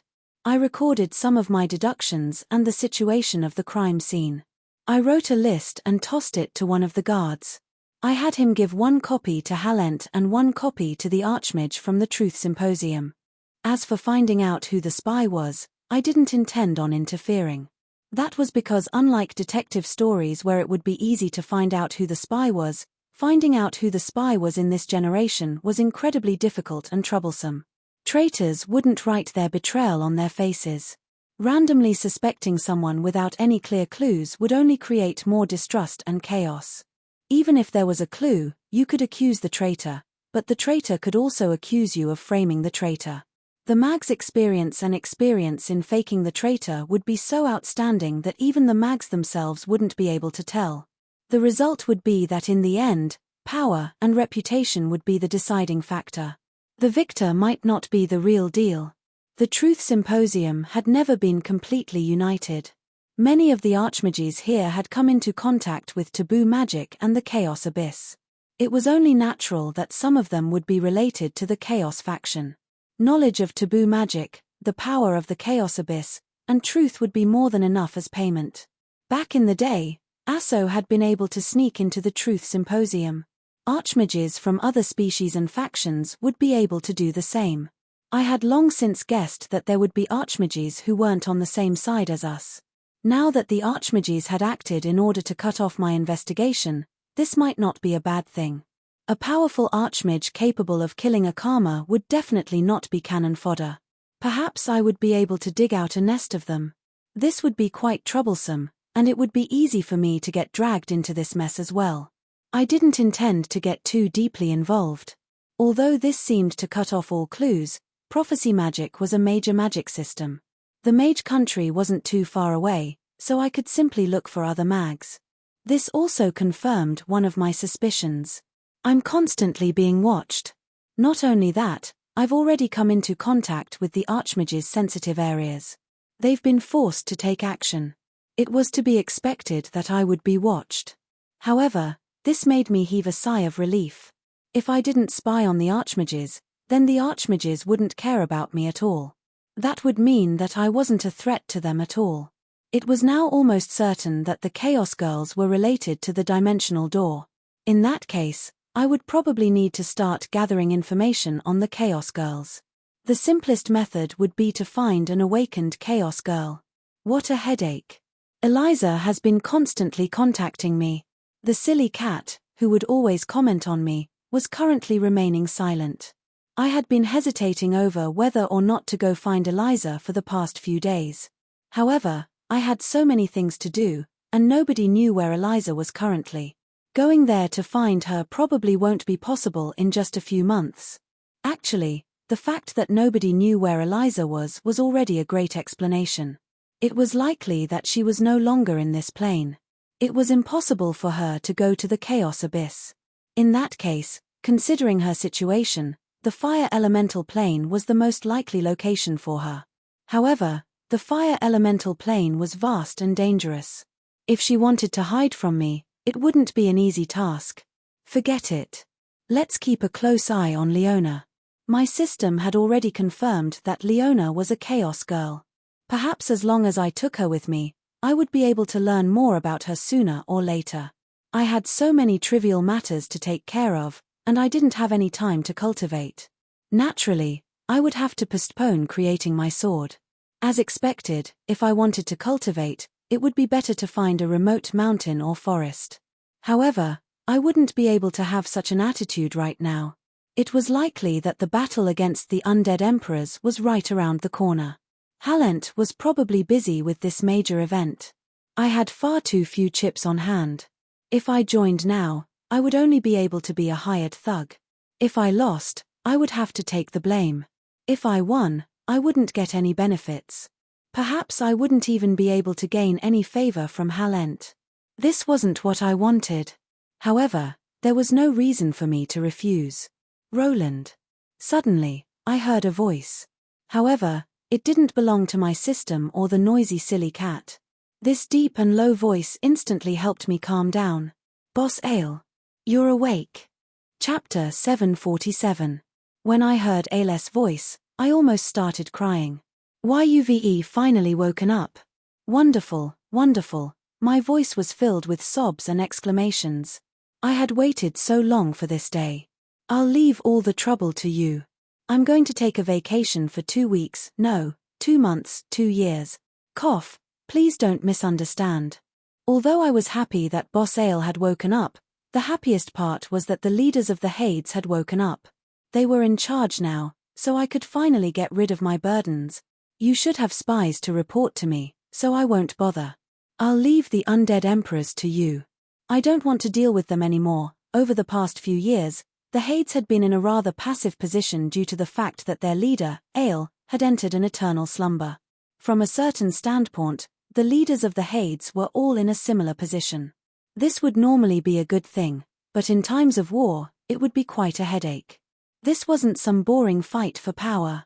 It was just that each of the leaders was far too opinionated and had their own ideas. Whenever something was thrown up, everyone would have their own ideas, and it would take weeks or even months for a final decision to be made. For the past several years, the Hades had been in a state of confusion and helplessness. Normal operations were fine, but no agreement could be reached on how to actively interfere with Aish's mortal plane and do something practical. Although I was the representative of the Hades gods in the mortal plane, if we counted based on experience, I would probably be the last among the 300 Hades gods. And if we counted based on power level and combat achievements, at the very least, before I became level 4, I would be the last as well. Some wanted to make money, some wanted to observe the situation, and some felt that it was enough to protect the land of Spring and the Hades, and that there was no need to interfere with the mortal plane too much. Not only did the Hades gods speak up, there were also many powerful leaders who joined later on. The Hades Hell Dragon King Sam and the strongest Hell Dragon Evelyn, the guardian of the land of Spring and the final boss of the Titan gods, and several powerful leaders of the Hades. In the mortal plane, all of them would be at least at the level of a main god. Previously, with Ea around, I had been able to command them as I pleased. But now, I could only ask for their assistance. The difference in power between us was quite significant. With people, there would be circles. With people, there would be circles. With people, there would be disagreements. With people, it would be strange if they always worked together. At this moment, as a basic employee, I felt a headache coming on. I finally remembered that in some government agencies and companies, there would always be those people who would only eat and not do anything. But when they were not around, the situation would become chaotic and there would be a lot of trouble. Sometimes, when an opinion or suggestion was thrown back, there could be several contradictory and conflicting methods. When the suggestion was thrown back, it would cause more and more headaches. Back when Ale was still around, I never expected such a situation to occur. Ale's faction had always been called Ale's faction for this reason. Without Ale to control the situation, everyone else would be nothing more than a pile of loose sand. Especially since there were several new members in my team. This had nothing to do with power level or intelligence. This was how things had been for thousands of years. Everyone had been on the same level in the past. You weren't even as experienced as I was, so why did you have to be a leader while I was a foot soldier? I even beat you up 3,000 years ago. ALS awakening also meant that the Hades' scattered factions had finally been unified. The Hades, the ultimate force to save the world, could now fully interfere with the mortal plane. Maria, how did you die? However, ALS' first question was one that had nothing to do with him. It seemed that he really valued this adopted daughter of his. After Ale finished speaking, he fell silent. It seemed that Maria was really important to him. I recalled what happened in detail and mentioned the relationship between the Chaos Girls and the Dimensional Door. I also told him some of my inferences and suggestions. Ale finally received a response after a long while. Chaos Girl. Why didn't you ask Bayana and the others? Bayana herself was once a Chaos Girl. At this moment, I felt like I had been F***ed. Only now did I remember that there was a group of old antiques here, and they were most likely to know about ancient secrets. Why didn't I take the initiative to ask them? Was this what they meant by being in the dark under the lamp? The next instant, a large amount of information and knowledge was sent to me. Most of this information was ancient knowledge and memories. At this moment, I completely understood what type of existences the Chaos Girls were. Every Chaos Girl was actually an independent individual. Even if they were amazingly talented in certain areas, they would still be driven by their instincts to kill each other in the end. In this aspect, I discovered that my information was actually more detailed than ALS. It would seem that even the Chaos Girls themselves didn't know that the final victor would become Cynthia. They were simply driven by their instincts to steal their sisters' souls. I discussed the possibility of the Chaos Girls representing the Chaos Girls with Ale. As we talked, we started discussing future battle strategies. As one of the 4 pillar gods of the new Hades, Ale represented the pillar of death and was also the king of the dead. It was fated that Ale would be unable to leave the Hades, but that didn't mean that he couldn't interfere with the mortal plane. The leaders of the Holy Light faction were far too powerful, but they were also restricted by the natural laws of the Holy Light. They were also unable to directly descend into the mortal plane. However, they had already interfered countless times. The God of Holy Light had the Holy Light faction, as well as countless angel armies and upper dimensional armies. In the mortal plane, there was also the tremendous faction of the Holy Church. The Hades faction was the same. The Hades gods were only unable to leave the Hades due to their duties. However, the Hell Dragons were the messengers of the Hades, and they were able to move about freely. Due to the restrictions of magic, the Hell Gods and Hell Ghosts were capable of sending down clones and incarnations to interfere with the mortal plane. Most importantly, we still had the Titans and the native mortal armies of the Land of Spring, as well as the countless dragons from Dragon World. Just the Titans alone would be more than enough. Of course, the prerequisite was that I had to understand their thoughts so that they wouldn't end up becoming the enemy's helpers. Over the past few years, thanks to the hard work of the Titans who had the ability to create, the newly-born Land of Spring had already developed quite well. The Titans had also become the guardian gods of this new land. From a certain standpoint, the Titans were now tied to the Hades' war chariot. However, the Titans had already exceeded the scope of their previous contract, and would need to be renegotiated. This time, I was simply tossing out my request and problem. Now, I could let Ale and the others worry about it. It felt nice to have someone to back me up and take the blame for me. Previously, I had been worried about the unspoken rules. But now that the Holy Light faction and Chaos faction had both begun greatly interfering with the mortal plane, it was time for the Hades faction to follow suit. I sat next to a tea stall, basking in the sun and killing time. I was also waiting for the Hades gods to come to an agreement. With Ale taking action, it was likely that the final result would be 10 times, or even 100 times more effective. Less than half an hour later, Ale's deep voice sounded in my ears, causing me to feel energized. The Hades faction is about to declare their existence. This battle against the undead emperors will be a stage for them. Don't worry and do whatever you want. I will personally act. Chapter 748. On the third day after Archmage Akama was assassinated, the Mage Country's spy was discovered. Trant Sordal was a dark magus who was skilled at summoning death and talisman crafting. He was only one research result away from becoming a mage at the level of divine truth. It was discovered that he was directly connected to the Chaos Abyss. He was ordered by a certain Chaos God to assassinate his colleague, Archmage Akama. I wasn't curious as to how the spy was discovered. There were so many mags in the Mage Country, not to mention the Bardi Empire's professional mags. Not only that, the dragons even knew about the spy. It would be strange if the spy couldn't be discovered. Compared to the famous detectives in novels, which were known as the science of writing and the author's deductive abilities, the messy magic and supernatural abilities were more direct and magical when it came to investigating cases. Prophecy, astrology, lie detection, and so on.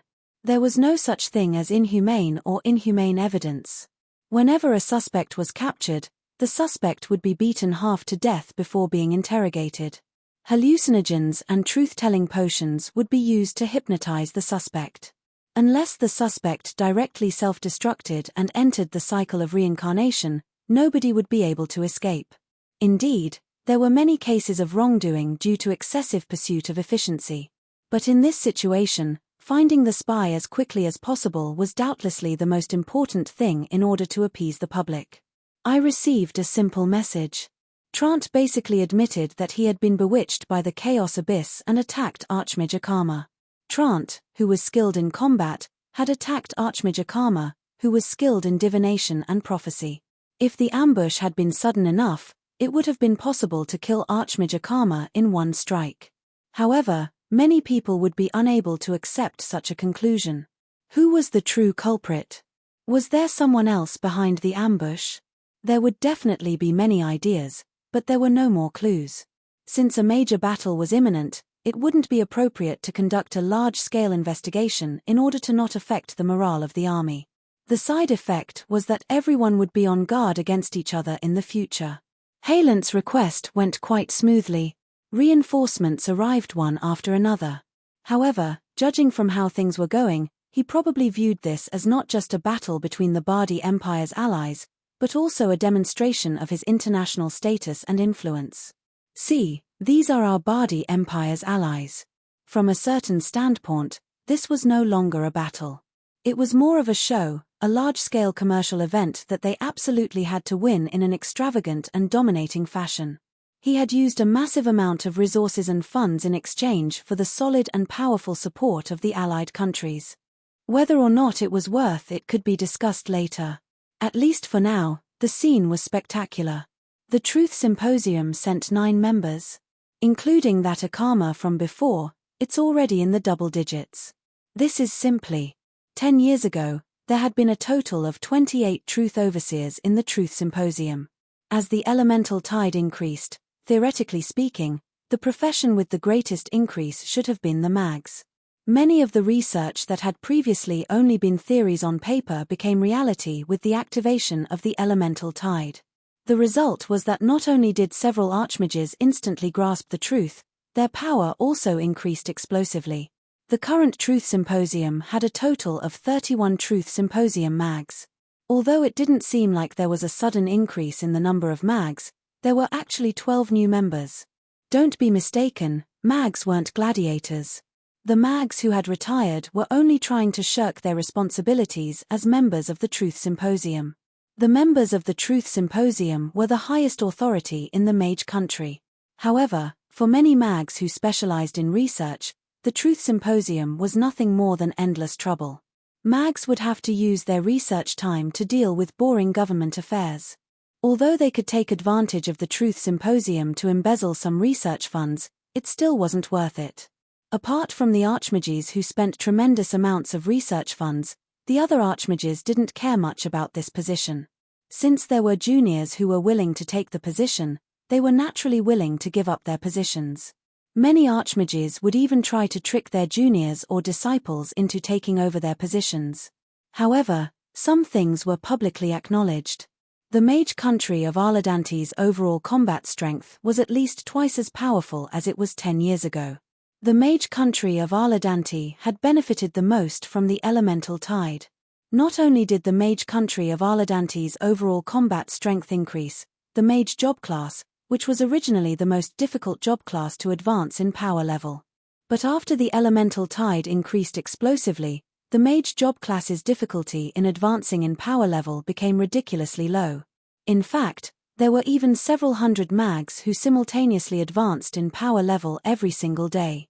Another reason for the exponential increase in elemental power was that many forbidden and imaginary creations from blueprints and ancient books could now be transformed into reality.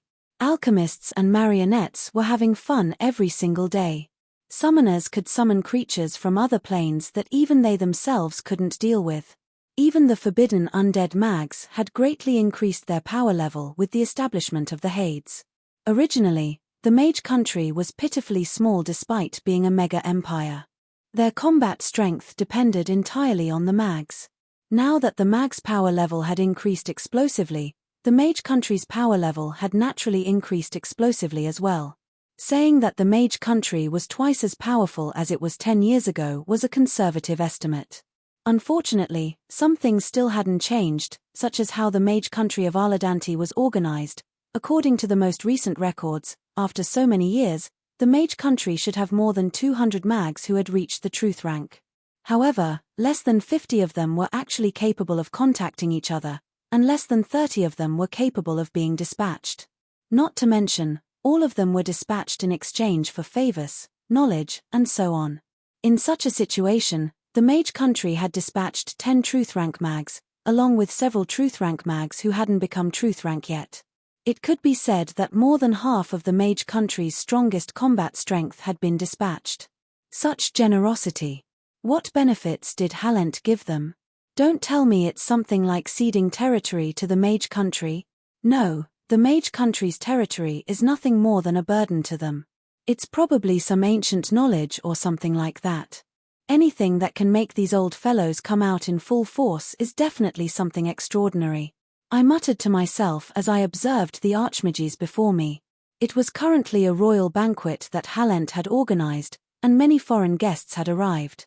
Due to certain things in the past, such as Halent acting atrociously at the Truth Symposium several times, I meant having friendly interactions with the Truth Symposium, many of whom were old acquaintances. The mystical Blades Aloso, an ice mage who was one of the rare good people among archmages, was currently seriously licking a strawberry-flavored ice cream produced in Bart. When he saw me looking at him, his face instantly reddened as he turned around and lowered his head to continue licking. Marguerite's teacher, Star Revelation's Auntie Amala, who always pretended to be young. I meant Sister Amala, who was eternally young and beautiful. Please retract the demon in the shadows. A white-bearded old mage whom I didn't recognize was smiling at me while proudly pointing at the truth emblem on his chest. Who are you? Don't act so familiar. You, Roland. I'm Cade, the Earth Archmage Cade, your old classmate for so many years. Lolican Cade. You're still alive. Are you here to return the 100,000 gold coins I owe you? Of course I'm still alive. I wouldn't die even if you turned into dust. No, wait, it's only 100 gold coins. Oh, wait, you're the one who owes me money. I was almost led astray by you. Ah, you're doing this again. I'm not a lolican. What's wrong with liking little girls? No, wait, I'm not a pervert. Such a familiar stream of comments. As expected of a lolican Cade. I looked at the white-bearded old man with sympathy, and then in a friendly manner, I handed him a drink. He was already quite old, and had spoken too much in one go, so he was already choking and coughing. However, he didn't notice that his companions had silently distanced themselves from him. Once he returned, it was likely that all the little girls would avoid him. Heh, to think that you still have a conscience. Phut, what's this? Before he could finish his sentence, he collapsed. When he collapsed, his old face was still red and hot. I looked at the label. Oh, Dwarfentite wine? The famous Dragonslayer wine? Who would throw such a thing at a banquet? I looked at the elderly mage who was lying on the ground with a mysterious smile on his face, and the strange expressions of everyone around me. I felt that from tomorrow onwards, not only would all the little girls stay away from Cade, even all the women would stay away from him. Pitiful Cade, I made a cross in front of my chest as a form of praying for him. The most pitiful thing about him is that he got to know you. As always, the silly cat's comments were timely. But today, she was quite different from before. She had a proud smile on her beautiful face, and her long blonde hair was as smooth and beautiful as silk. Her black formal attire matched her golden moon earrings quite well, making her seem noble and mysterious. As the Empress of the Elves and a truth-level archmage, she was doubtlessly the center of everyone's attention. And in consideration of the elves' diplomatic image, she could only appear like this in public. But doubtlessly, it was easier for others to view her as an adult.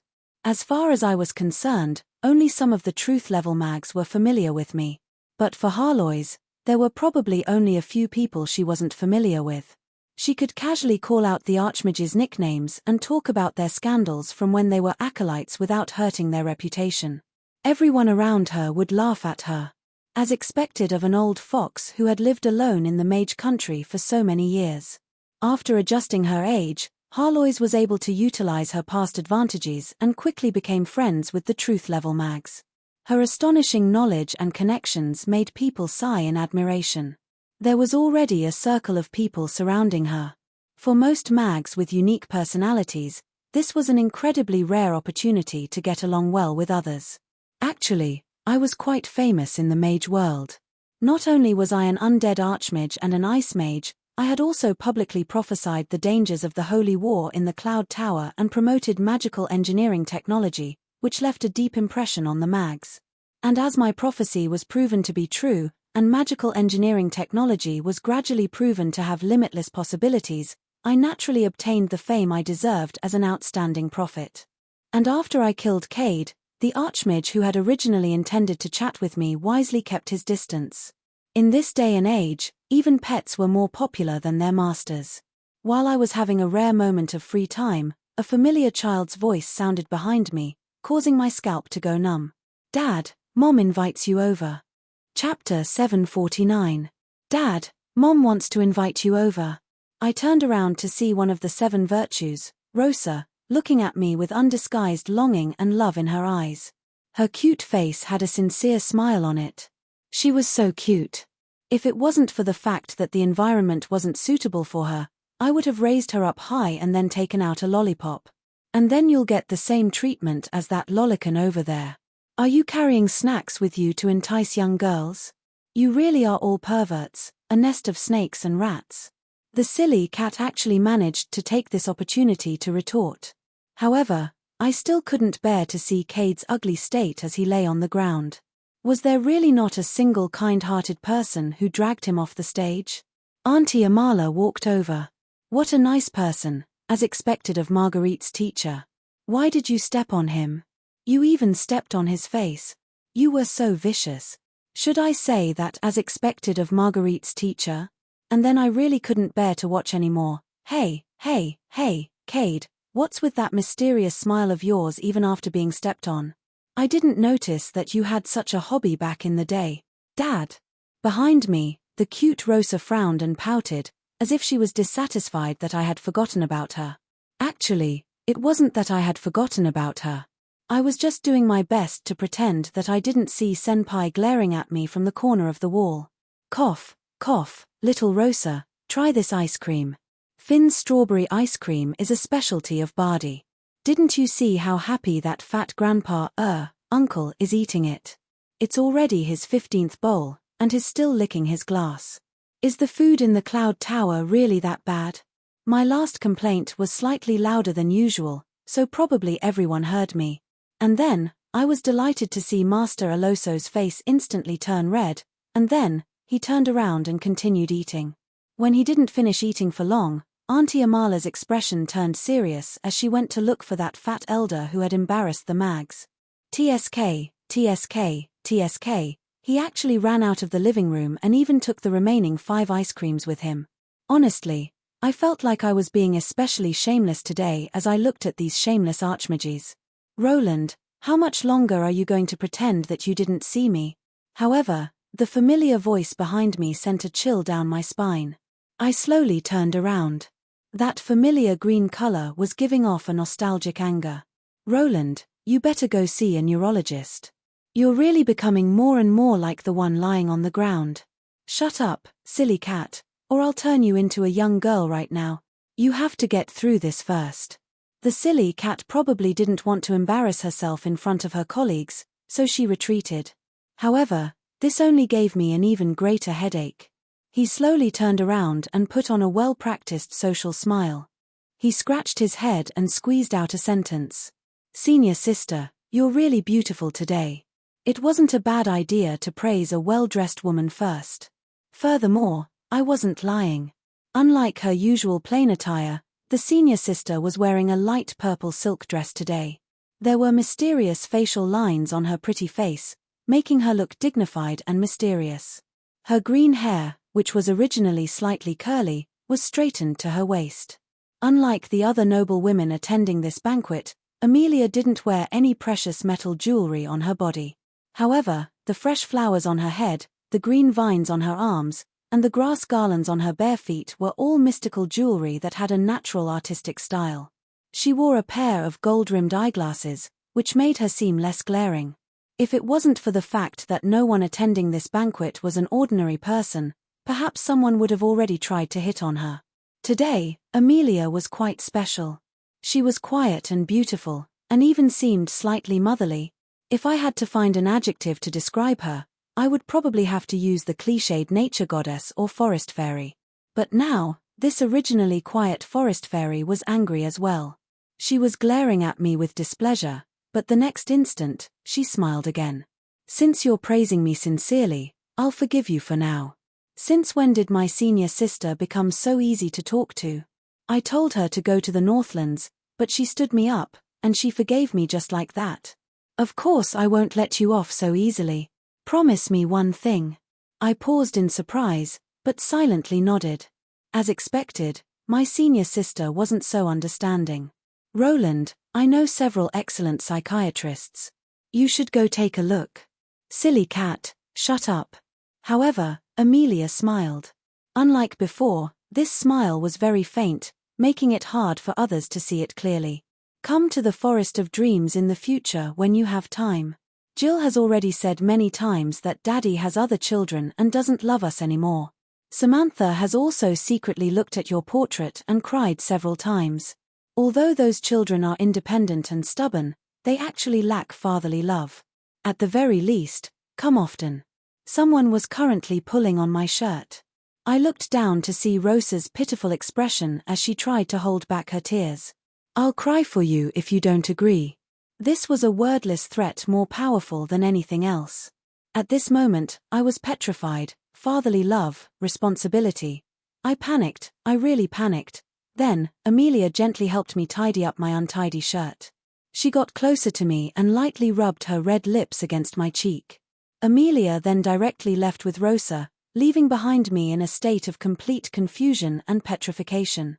I was also viciously criticized by everyone.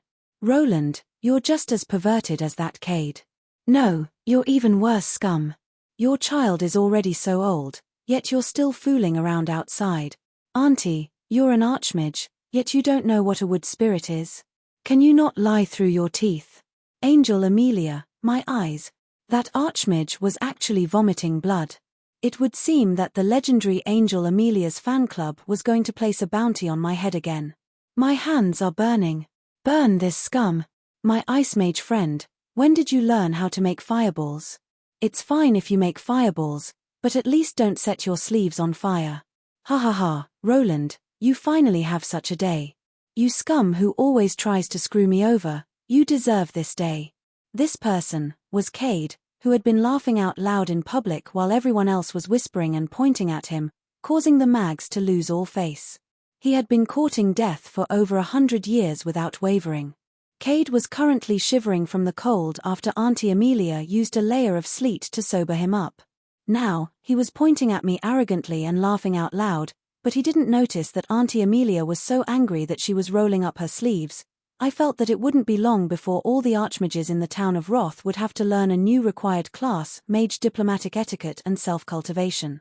Today's humiliation would serve as the best example, with Aunt Amala as the representative of the idiotic archmages in the town of Roth. Today's senpai is somewhat different. I muttered to myself as I watched senpai's back. But right after that, a tall, fair-skinned female elf rushed over and seemed to say something in an intense manner. Senpai seemed to respond with a few words, but the silver-haired high elf seemed to be dissatisfied. He even started to pull at Senpai, boom. The floor was directly pierced through. If I recalled correctly, this was the first floor, and below us was solid granite. If that female elf was still intact, she would probably be buried underground as well. Senpai retracted her smoking fist and viciously glared all around her, dispelling all the curious gazes around her. "Your Majesty." A male voice behind me sounded rather excited. He was probably the only one who would call me that. "Reinhard, you're here." I turned around and saw that it was indeed that familiar face of mine. The Black Knight Overlord was staring at me with an overly passionate gaze. Behind him was a short, middle-aged man with a perverted expression. I remembered this face. He was the former first senator of Shiluor, the most shameless bone dragon, Gricasio. "Thank you for your hard work. Eat something and get some rest." As I ordered the undead to eat, I kept feeling like I was forgetting something. Wait a moment, if Shiluor's people were here, then could the one who was hammered into the ground just now be the bone dragon Queen Gria? I looked at the large hole in the ground and Senpai, who was obviously still angry. I considered what Gria might have said for 2 seconds, as well as the possibility that Gria might take out her anger on me. I wisely decided to forget about Gria. This time, Shiluor's undead army was here as reinforcements for the Mist Alliance. The Mist Alliance was paying for their ally, Bardi. My previous undead army was actually split into 2 main groups. One group consisted of the Mist Kingdom's main forces, with Bex and the Red Hunting Hounds as the main forces. During the Battle of the Hades, most of them had chosen to stay in the Hades. The rest were either in the Mist Kingdom or returned to the cycle of reincarnation after the Battle of the Hades. The other group consisted of my subordinates from when I was still Yongyir.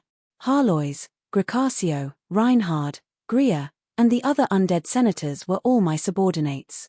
They had their own lives and goals. Although they obeyed me and fought for me, they were different from the Red Hunting Hounds, who were like family and retainers to me. I could make them sacrifice themselves for me, but I was unable to make them stay in the Hades forever for me. In the end, most of them stayed in the Mist Alliance. And now, although only a few undead lords had come, nobody would know their enemies better than them if they had to fight against an undead army. Of course, it wouldn't be wrong to say that they were here to support me. In order to achieve my strategic goals, They would be absolutely necessary. Reinhard, Gria, and Gricasio were the only remaining undead in Shiluor. However, unlike Reinhard and Gria, who had always been loyal, Gricasio's power level was definitely the strongest. However, he was also the most unreliable, as well as the least reliable of them all. He was fine if he fought with the wind, but if he met with even the slightest danger, he would either flee or surrender. He had just arrived, but not only did he not greet me, he even hid behind me and looked around nervously. It was as if he didn't feel safe at all since there were powerful experts here. Suddenly, Gricasio's expression changed as he screamed. Impossible! Impossible! Harlois, you actually took that step. This was yet another unexpected situation. Everyone's gazes followed the direction of Gricasio's finger to look at Harlois in the crowd. Reinhard also looked over, but he instantly paused in surprise. After a while, he couldn't help but mutter to himself. Your Majesty? This Your Majesty didn't have the same level of respect as before. Instead, it referred to Gricasio's one and only status, the highest position in the undead world. Undead Emperor? Some of the more knowledgeable people added on. For a moment, the archmages who were truly knowledgeable about the undead world all sucked in a cold breath. The circle that was originally surrounding Harlois instinctively retreated.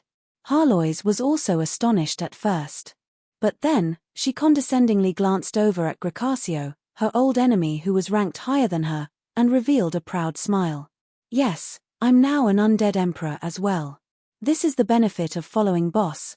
No, it's the benefit of warming boss's bed every night. Are you jealous? Harlois, I know that you're quite proud of showing off in front of your old enemy, but what did you mean by that last sentence?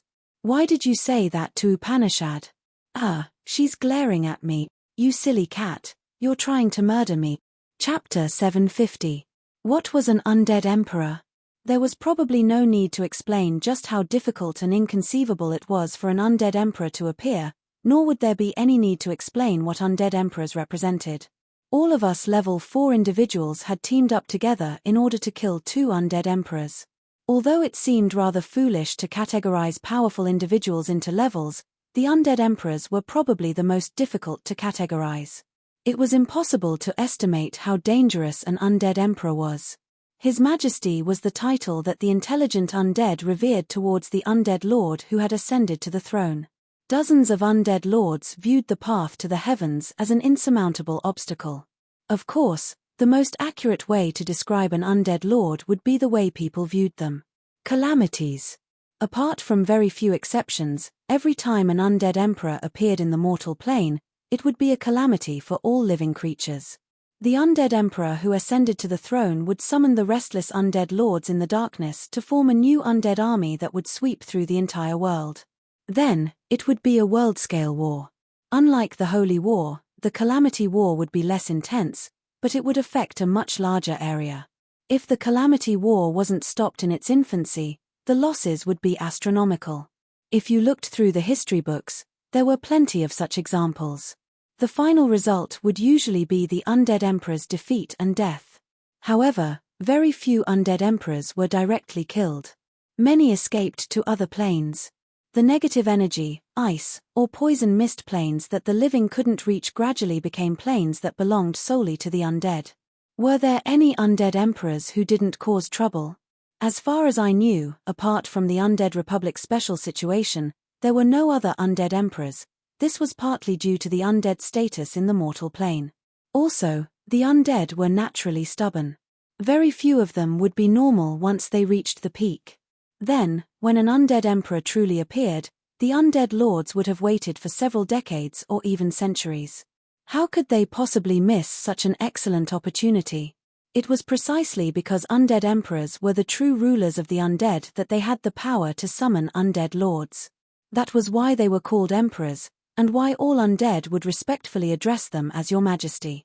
From another perspective, the undead's respect for undead emperors also reflected the irreconcilable conflict between the living and the dead. The undead also desired to be saved and to have their own country. They desired the existence of an undead emperor. It was only when the undead emperors appeared that they began leading the undead against the order gods and the chaos evil gods to create their own country. Although undead emperors were only semigod-level existences in name, even new undead emperors would be able to easily defeat low gods. Even when it wasn't a holy war, new undead emperors would have super combat strength capable of easily suppressing ordinary semigods. They would be demon kings that teams of undead emperors would have to challenge. Every time an undead emperor appeared, it meant that the conflict between the living and the undead had reached its climax. It was time for the undead to harvest the souls of the living. The most recent time was more than 100 years ago. They even defeated the Holy Church's allied armies and almost destroyed the world of the living. Not only that, they didn't suffer any losses even after their defeat, and they even successfully established a country of the undead. They were also one of the most powerful existences in history. I don't need to mention the specifics. A hero doesn't boast about his past achievements. Just a little bit more. Next time, I will definitely turn the entire world into a nation of the undead. Actually, only the undead emperors themselves knew that this little bit of difference was an almost insurmountable gulf. Unless the entire order and chaos factions were completely overturned, it would be impossible for a country of the undead to exist. That would mean that the cycle of reincarnation would lose all meaning. What meaning would there be in a country where everything was stagnant and unchanging?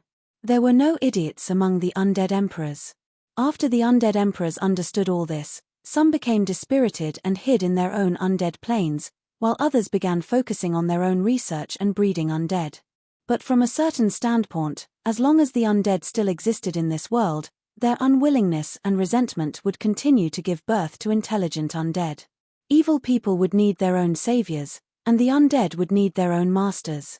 Every undead calamity's severity depended on the undead emperor's personal power level as well as how long it took for an undead emperor to appear. Although it was quite difficult to understand, the longer it took for an undead emperor to appear, the more undead lords there would be. Every undead lord would be like an army of various sizes, which would be even more terrifying when accumulated. The reason why the Yongye calamity had nearly destroyed the world was because it had been more than 500 years since the last undead emperor had appeared. The Yongye calamity had accumulated for far too long. Although humans were the most common undead emperors in the past, the ogres and elves were the ones who suffered the most. After all, compared to the long-lived species, humans' lifespans and history weren't that long. A history of less than 2,000 years would be a grand epic passed down by 40 to 50 generations of humans. Genealogies could be long and unreliable, but for the long-lived superior elves, it was a realistic story that they could finish reading. What the undead emperors hated and feared the most was the appearance of a new undead emperor somewhere. Undead emperor? How is that possible? The last undead calamity was only a little more than 100 years ago. Everyone's reactions were quite amusing. Some were afraid, some were on guard, and some were prepared for battle. Although revealing Harloise's power level in order to gain the upper hand was within my expectations, I was still rather displeased to see the silly cat so pleased with herself. Why did things become like this? This is the first time I've ever had a pet, as well as a lifelong confidant. These two joys overlapped with each other, and these two joys brought even more joy. I should have already obtained a dreamlike blissful time, but why did things become like this? It's me who came first. I was clearly the one who came first. No matter if it's becoming an undead emperor, being cursed with fear, or becoming the focus of the entire world. I don't need you guys to fight me. I'll go out by myself. I couldn't make up any more stories. This really wasn't something a human could do. Scholars like Professor Bai really should be dragged out and beaten to death. Judging from Amelia's expression, if I delayed any longer, she might actually drag Harloise out and nail her into a coffin. The situation instantly became chaotic, but I laughed. The current situation was indeed quite good. Halent had gathered the strongest individuals from every country to fight against an undead emperor in order to show off his charisma and confidence. As the host and leader of the Undead Alliance, he needed to show off his superior power. Otherwise, his invisible status in the Undead Alliance would decrease. This was a crisis, a chance to redeem his reputation and improve his status. The other allied countries hadn't sent so many powerful individuals just to be bystanders. In a way, this was the first time our undead alliance had ever sent out such a large number of powerful individuals. The right to speak would need to be supported by power and combat achievements. The status of a major country wasn't something to be boasted about, but rather fought for. Allying together was the best way to show off one's power. Shiluor's undead lords would be at an absolute disadvantage against an undead emperor on the battlefield. In fact, they might even become a weakness. However, I still wanted them to come, because this was the Mist Alliance's territory. Originally, I still hadn't understood why the mage country had sent out such an extravagant group of archmages, and Amelia had personally led the wood spirits. This was quite obvious. This was a silent and peaceful competition. During the Holy War, it was possible that we would have a large-scale allied battle at any time. The results of this first allied battle would directly affect the right to speak and command in the future. Nobody would be foolish enough to try to preserve their strength at such a time. Showing off your strength at such a time would also make it easier for you to interact with other countries in the future. That way, no one would be so shameless as to think that you were afraid of them. Even the Bardi Empire, which was currently in a state of war, had sent out troops. However, their airships were still on the way. I knew that the host, Halent, had prepared a mega ace that would be able to control the situation. However, I was also confident that no matter what Halent brought out, it wouldn't be as eye-catching as 2 undead emperors and several top-level undead lords. And this was only the first ace I had. As expected, Halent's expression became rather strange when he heard that the Mist Alliance's Elven Empress had successfully become an undead emperor. However, the next instant, he returned to his usual calm smile. 10 years was more than enough time for a pure soldier to evolve into a qualified politician. Bardi couldn't afford to lose this war by making the situation so grand. If they lost again, not only would they lose their citizens' hopes and actual benefits, it would also greatly damage Bardi's political status as a mega-empire. He's still too inexperienced. He's just like a child who obtained a high-quality toy and is in a hurry to show it off to his friends. How much is face worth? With Bardi's powerful foundation, there's no need for them to do anything at all. Their status is already there, so why gamble? If I were in Halent's position, I would silently finish the battle first before doing anything else. If they win, they'll advertise, and if they lose, they'll think of something else. The effects won't be that much different. It's easy to say as a bystander. Actually, it's all your fault. Harlois's soul language surprised me. What did this have to do with me? Haven't you ever thought about how much pressure the Mist Alliance and your improvements have put on Halent? Back in the day, Bardi was the leader, and the Mist Alliance was just a small country in a remote region. What is the Mist Alliance now? What is Bardi? While it's nice to surpass others, it's not necessarily so for others to surpass you. As the leader of Bardi and the heir to the Scorpion Empire, how could a professional like you possibly understand the heavy burden on Halent's shoulders? The silly cat's words were so reasonable that I couldn't refute her. However, I felt even more pessimistic as I looked at the number of powerful individuals before me. It felt like several decades had already passed since Bardi's previous defeat. Now, they were discussing the battle results and medals. Only undead emperors would know just how ridiculous an undead emperor could be. Did these undead emperors really believe that they had won? Weren't they underestimating their opponents? There were no absolutes in this world. I had seen plenty of undead emperors who believed that they would definitely win before going to war. Perhaps I should find an excuse to delay for a few more days before heading out. Don't say any more. Since you're such a jinx, I definitely won't be the first to go to the front lines. Harlois was actually so confident in me. I meant that she wasn't confident at all. This time, I was clearly quite confident. Confident that something unexpected will definitely happen? Alright then, Harlois had guessed correctly yet again. Now, what excuse should I find to delay? Chapter 751. Bardi, the Mist Alliance, the Ottoman Empire, and the Mage Country. This was the first time that the 4 mega-empire factions were working together. This would doubtlessly attract a lot of attention. From a certain standpoint, This was already the second strongest faction in the mortal plane. Their every action would naturally attract countless gazes. Yep, they were still the second strongest faction. As long as the Holy Church didn't fail and the God of Holy Light didn't suddenly die, no one would be the strongest. In the hallways of the banquet hall, fairies were running around with cameras in their hands. Passers-by had to be careful to avoid these paparazzi from a mystical world. If they accidentally offended them, they would probably suffer worse than offending the king. The king would probably only be able to send you to prison, but these fairies were everywhere 24/7 and could easily destroy your reputation. The most famous, and also the most ridiculous, was probably an unlucky noble. A certain San Antonio count was reported to have willfully slaughtered his own citizens. As a result, he sealed off all the fairies' clubs and intelligence stations in his territory. And then, it was revealed that he had an affair with his son-in-law. Yep, it was his son-in-law. That's right, in that country's noble circles, being gay was a fashion. And this was only the beginning. When the furious daughter went to argue with her father, new news came out. It turned out that the daughter wasn't the count's biological daughter. The count's first wife had an affair with her personal knight. And then, the two of them were stunned.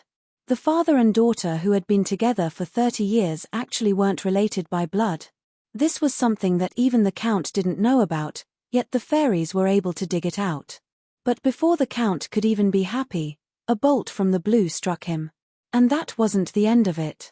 He then discovered that his handsome son-in-law was actually the illegitimate son of his beloved maidservant from back in the day. He was actually his biological son. In the end, it was said that the three of them ended up together. If they were wrong, then so be it. This couldn't even be described as how chaotic the noble circles were. The noble circles were so chaotic that I couldn't bear to see them. Couldn't the nobles be a little more reliable? Even the nobles needed to follow the basic rules. You guys were so chaotic that I didn't have any confidence in humans. This would affect world peace. You guys couldn't be like this. That was what Roland said after hearing this news. When this news spread, countless people were like Roland, spitting out tea and food. Normal people had once again underestimated the moral limits of humans and the chaos of the noble circle. Another impression of this incident was that the various kingdoms had banded together to put pressure on the fairies. After all, humans weren't saints. Who didn't have a guilty conscience when standing in such a high position? The fairies' actions made them very flustered. In the end, the fairies compromised. After all, they had no combat power to speak of, and they had offended all the royalty. Even if they were fine, they could forget about journalism. The final conclusion was that the fairies normally wouldn't report on the private information of any country's nobles or royalty. The fairies would have to first submit a report to that country's official organization for approval before reporting it. Didn't this sound familiar?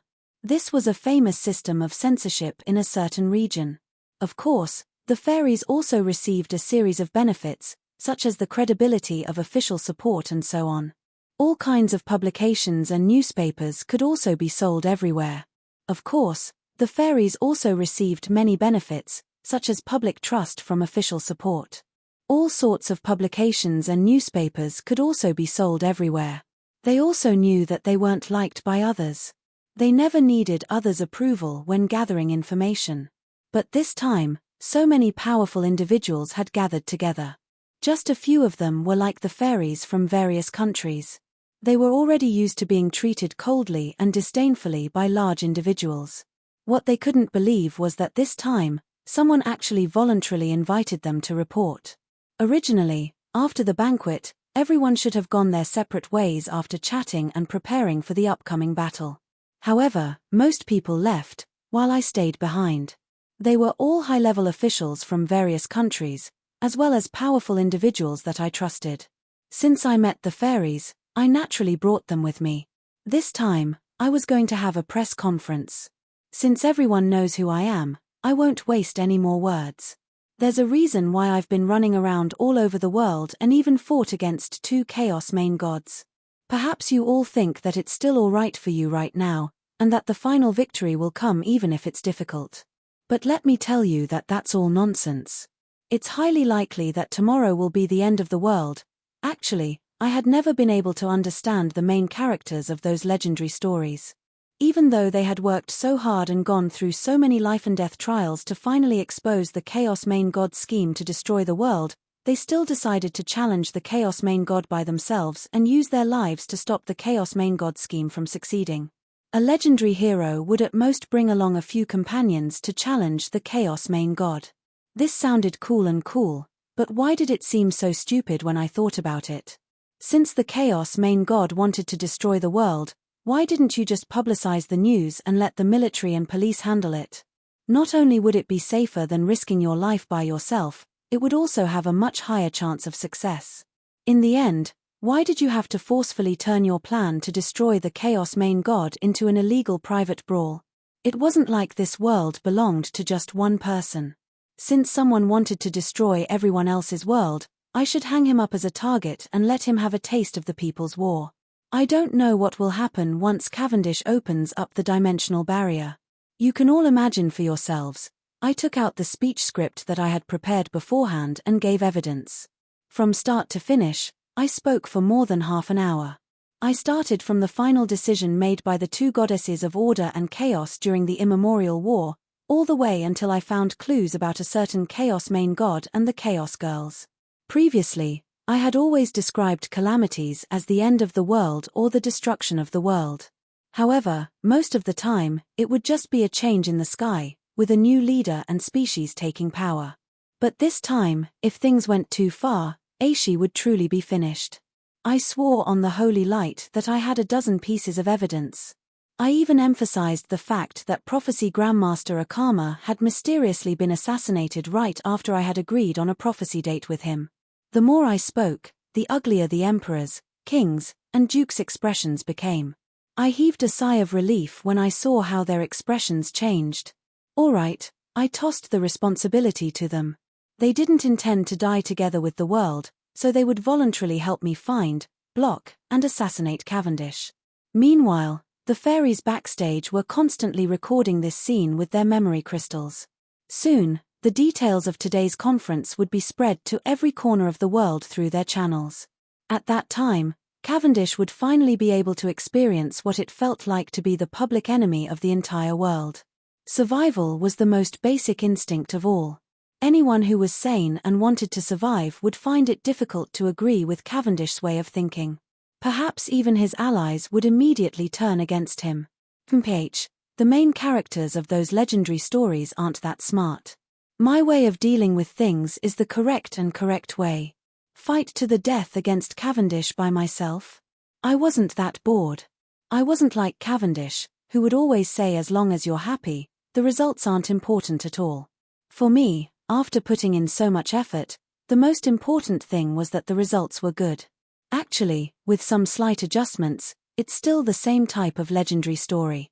Look, he's fighting against the entire world by himself, and he's the main character who holds justice. Meanwhile, you're the demon king who gathered countless subordinates to obstruct and encircle the main character. The silly cat's retorts were as sharp and swift as ever. It was truly difficult to counter. Every time she said something like this, I would miss her cat form immensely. Meow. Meow is cute. You actually have a normal sense of beauty. Yep, it feels great, especially when you curl up into a ball and kick it. Chapter 752. I was probably already on the blacklist of the various kings, dukes, and tribe leaders. That was because every time I spoke, I would bring bad news and prophesize of misfortune. Those who tried to refute me or mock me were all proven to be shallow by time and reality.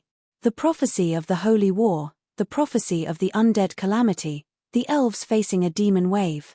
It was quite strange to call it a prophecy. I only made my judgment based on the information I obtained and then informed others so that they could be on guard. But sometimes, people who spoke the truth were the most annoying. Some people refuted or angrily criticized the opinions of others, but it wasn't just because they had their own opinions or had sufficient evidence. Instead, it was simply because they hated that person, or that prophecy shattered their own expectations and affected their own interests. That was why the majority of true prophets and fortune tellers could only choose between the gallows or the stake. Although some people would probably regret not listening to the prophet's opinion at that time, and some might even try to punish the person who made such a ridiculous suggestion, what meaning would there be to the prophet and the calamity that had already occurred? Actually, being able to make prophecies and provide information support was already the limit of what an individual could do. Even I felt that I was doing quite well. You couldn't expect me to fight to the death against a country or even a world-class calamity by myself. Gathering information and planting seeds was normal. Revealing information when necessary, deceiving or inducing others to develop the situation in the direction I wanted was also normal. From a certain standpoint, I was fortunate. Although Emperor Yongye had a terrible reputation, the prophecy of an infamous demon king would always carry more weight than the prophecy of a nameless prophet.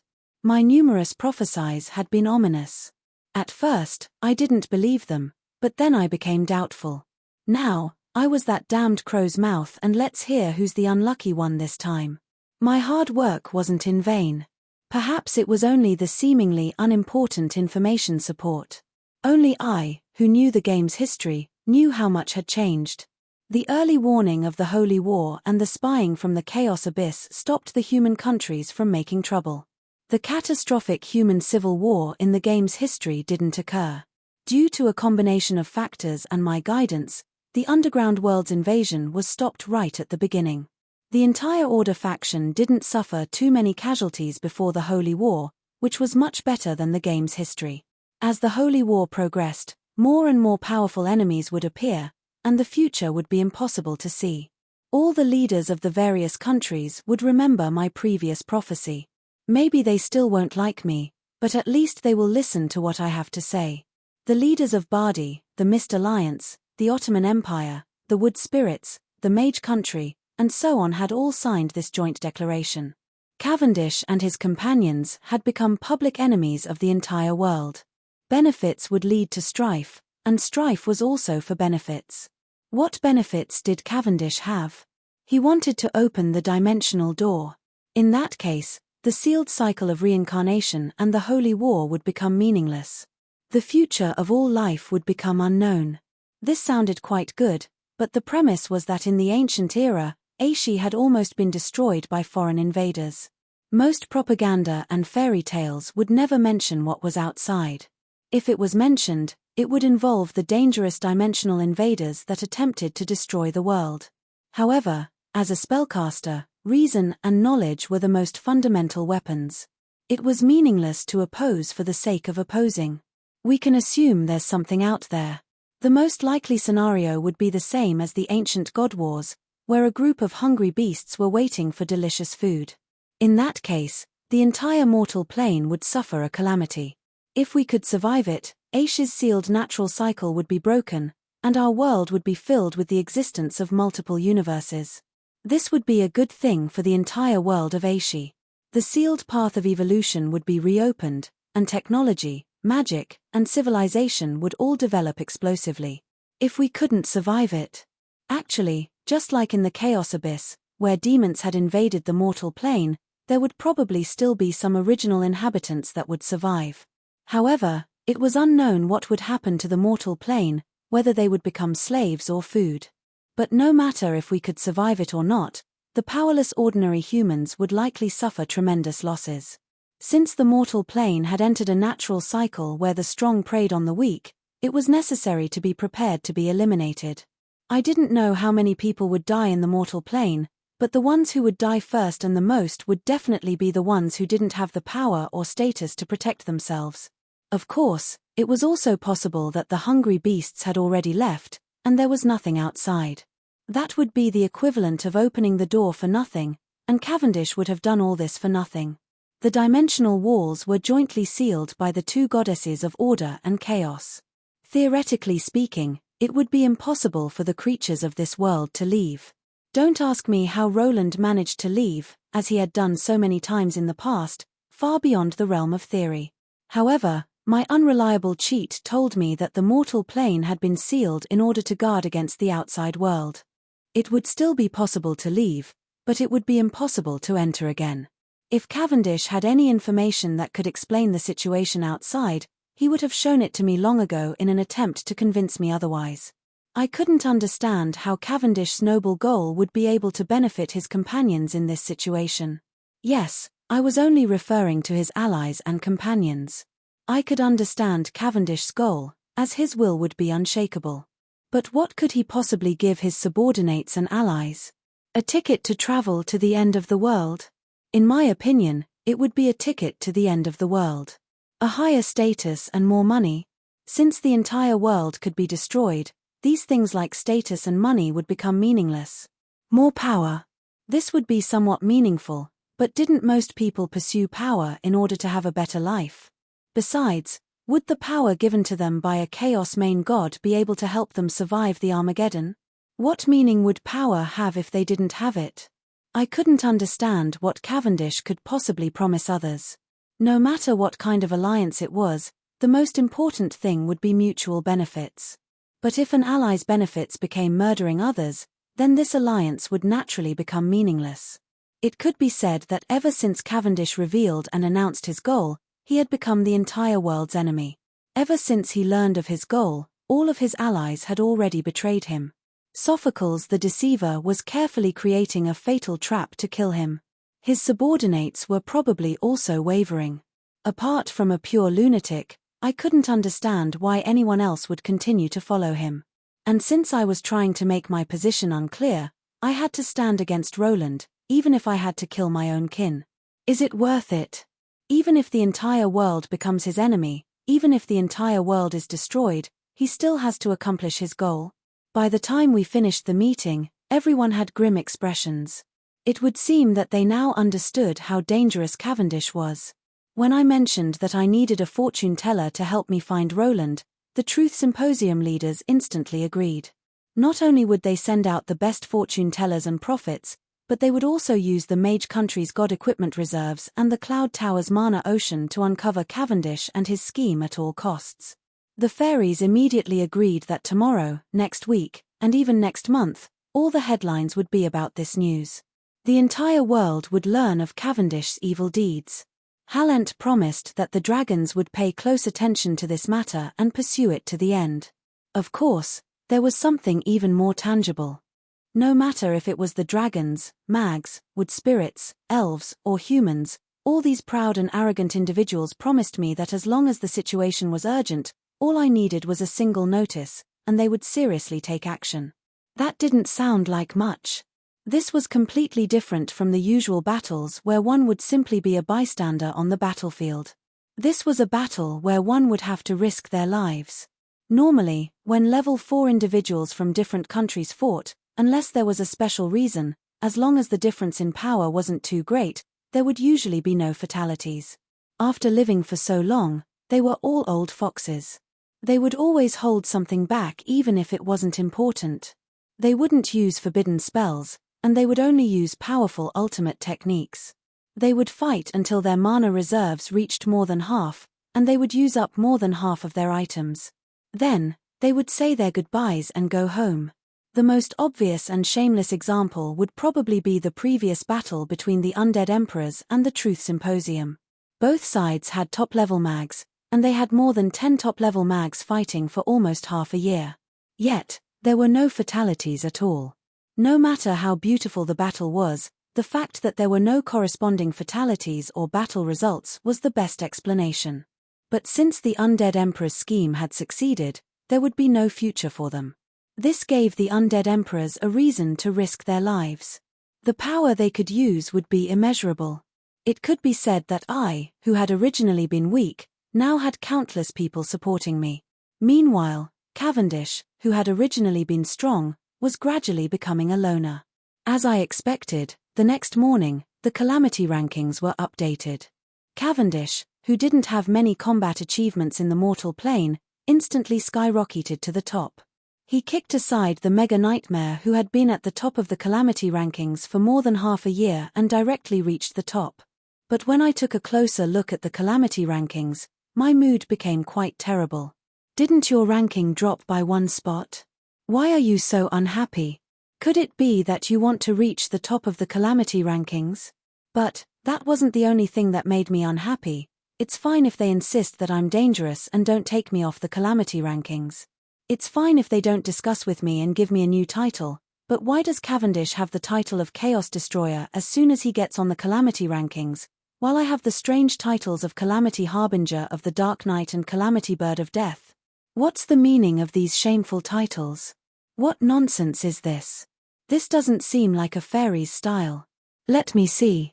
Calamity Harbinger of the Dark Night, Calamity Bird of Death. Oh, I get it. The first part is black, and the last part is bird. This is calling you a jinx. What? These bastards. I'm going to tear down their newspaper right now.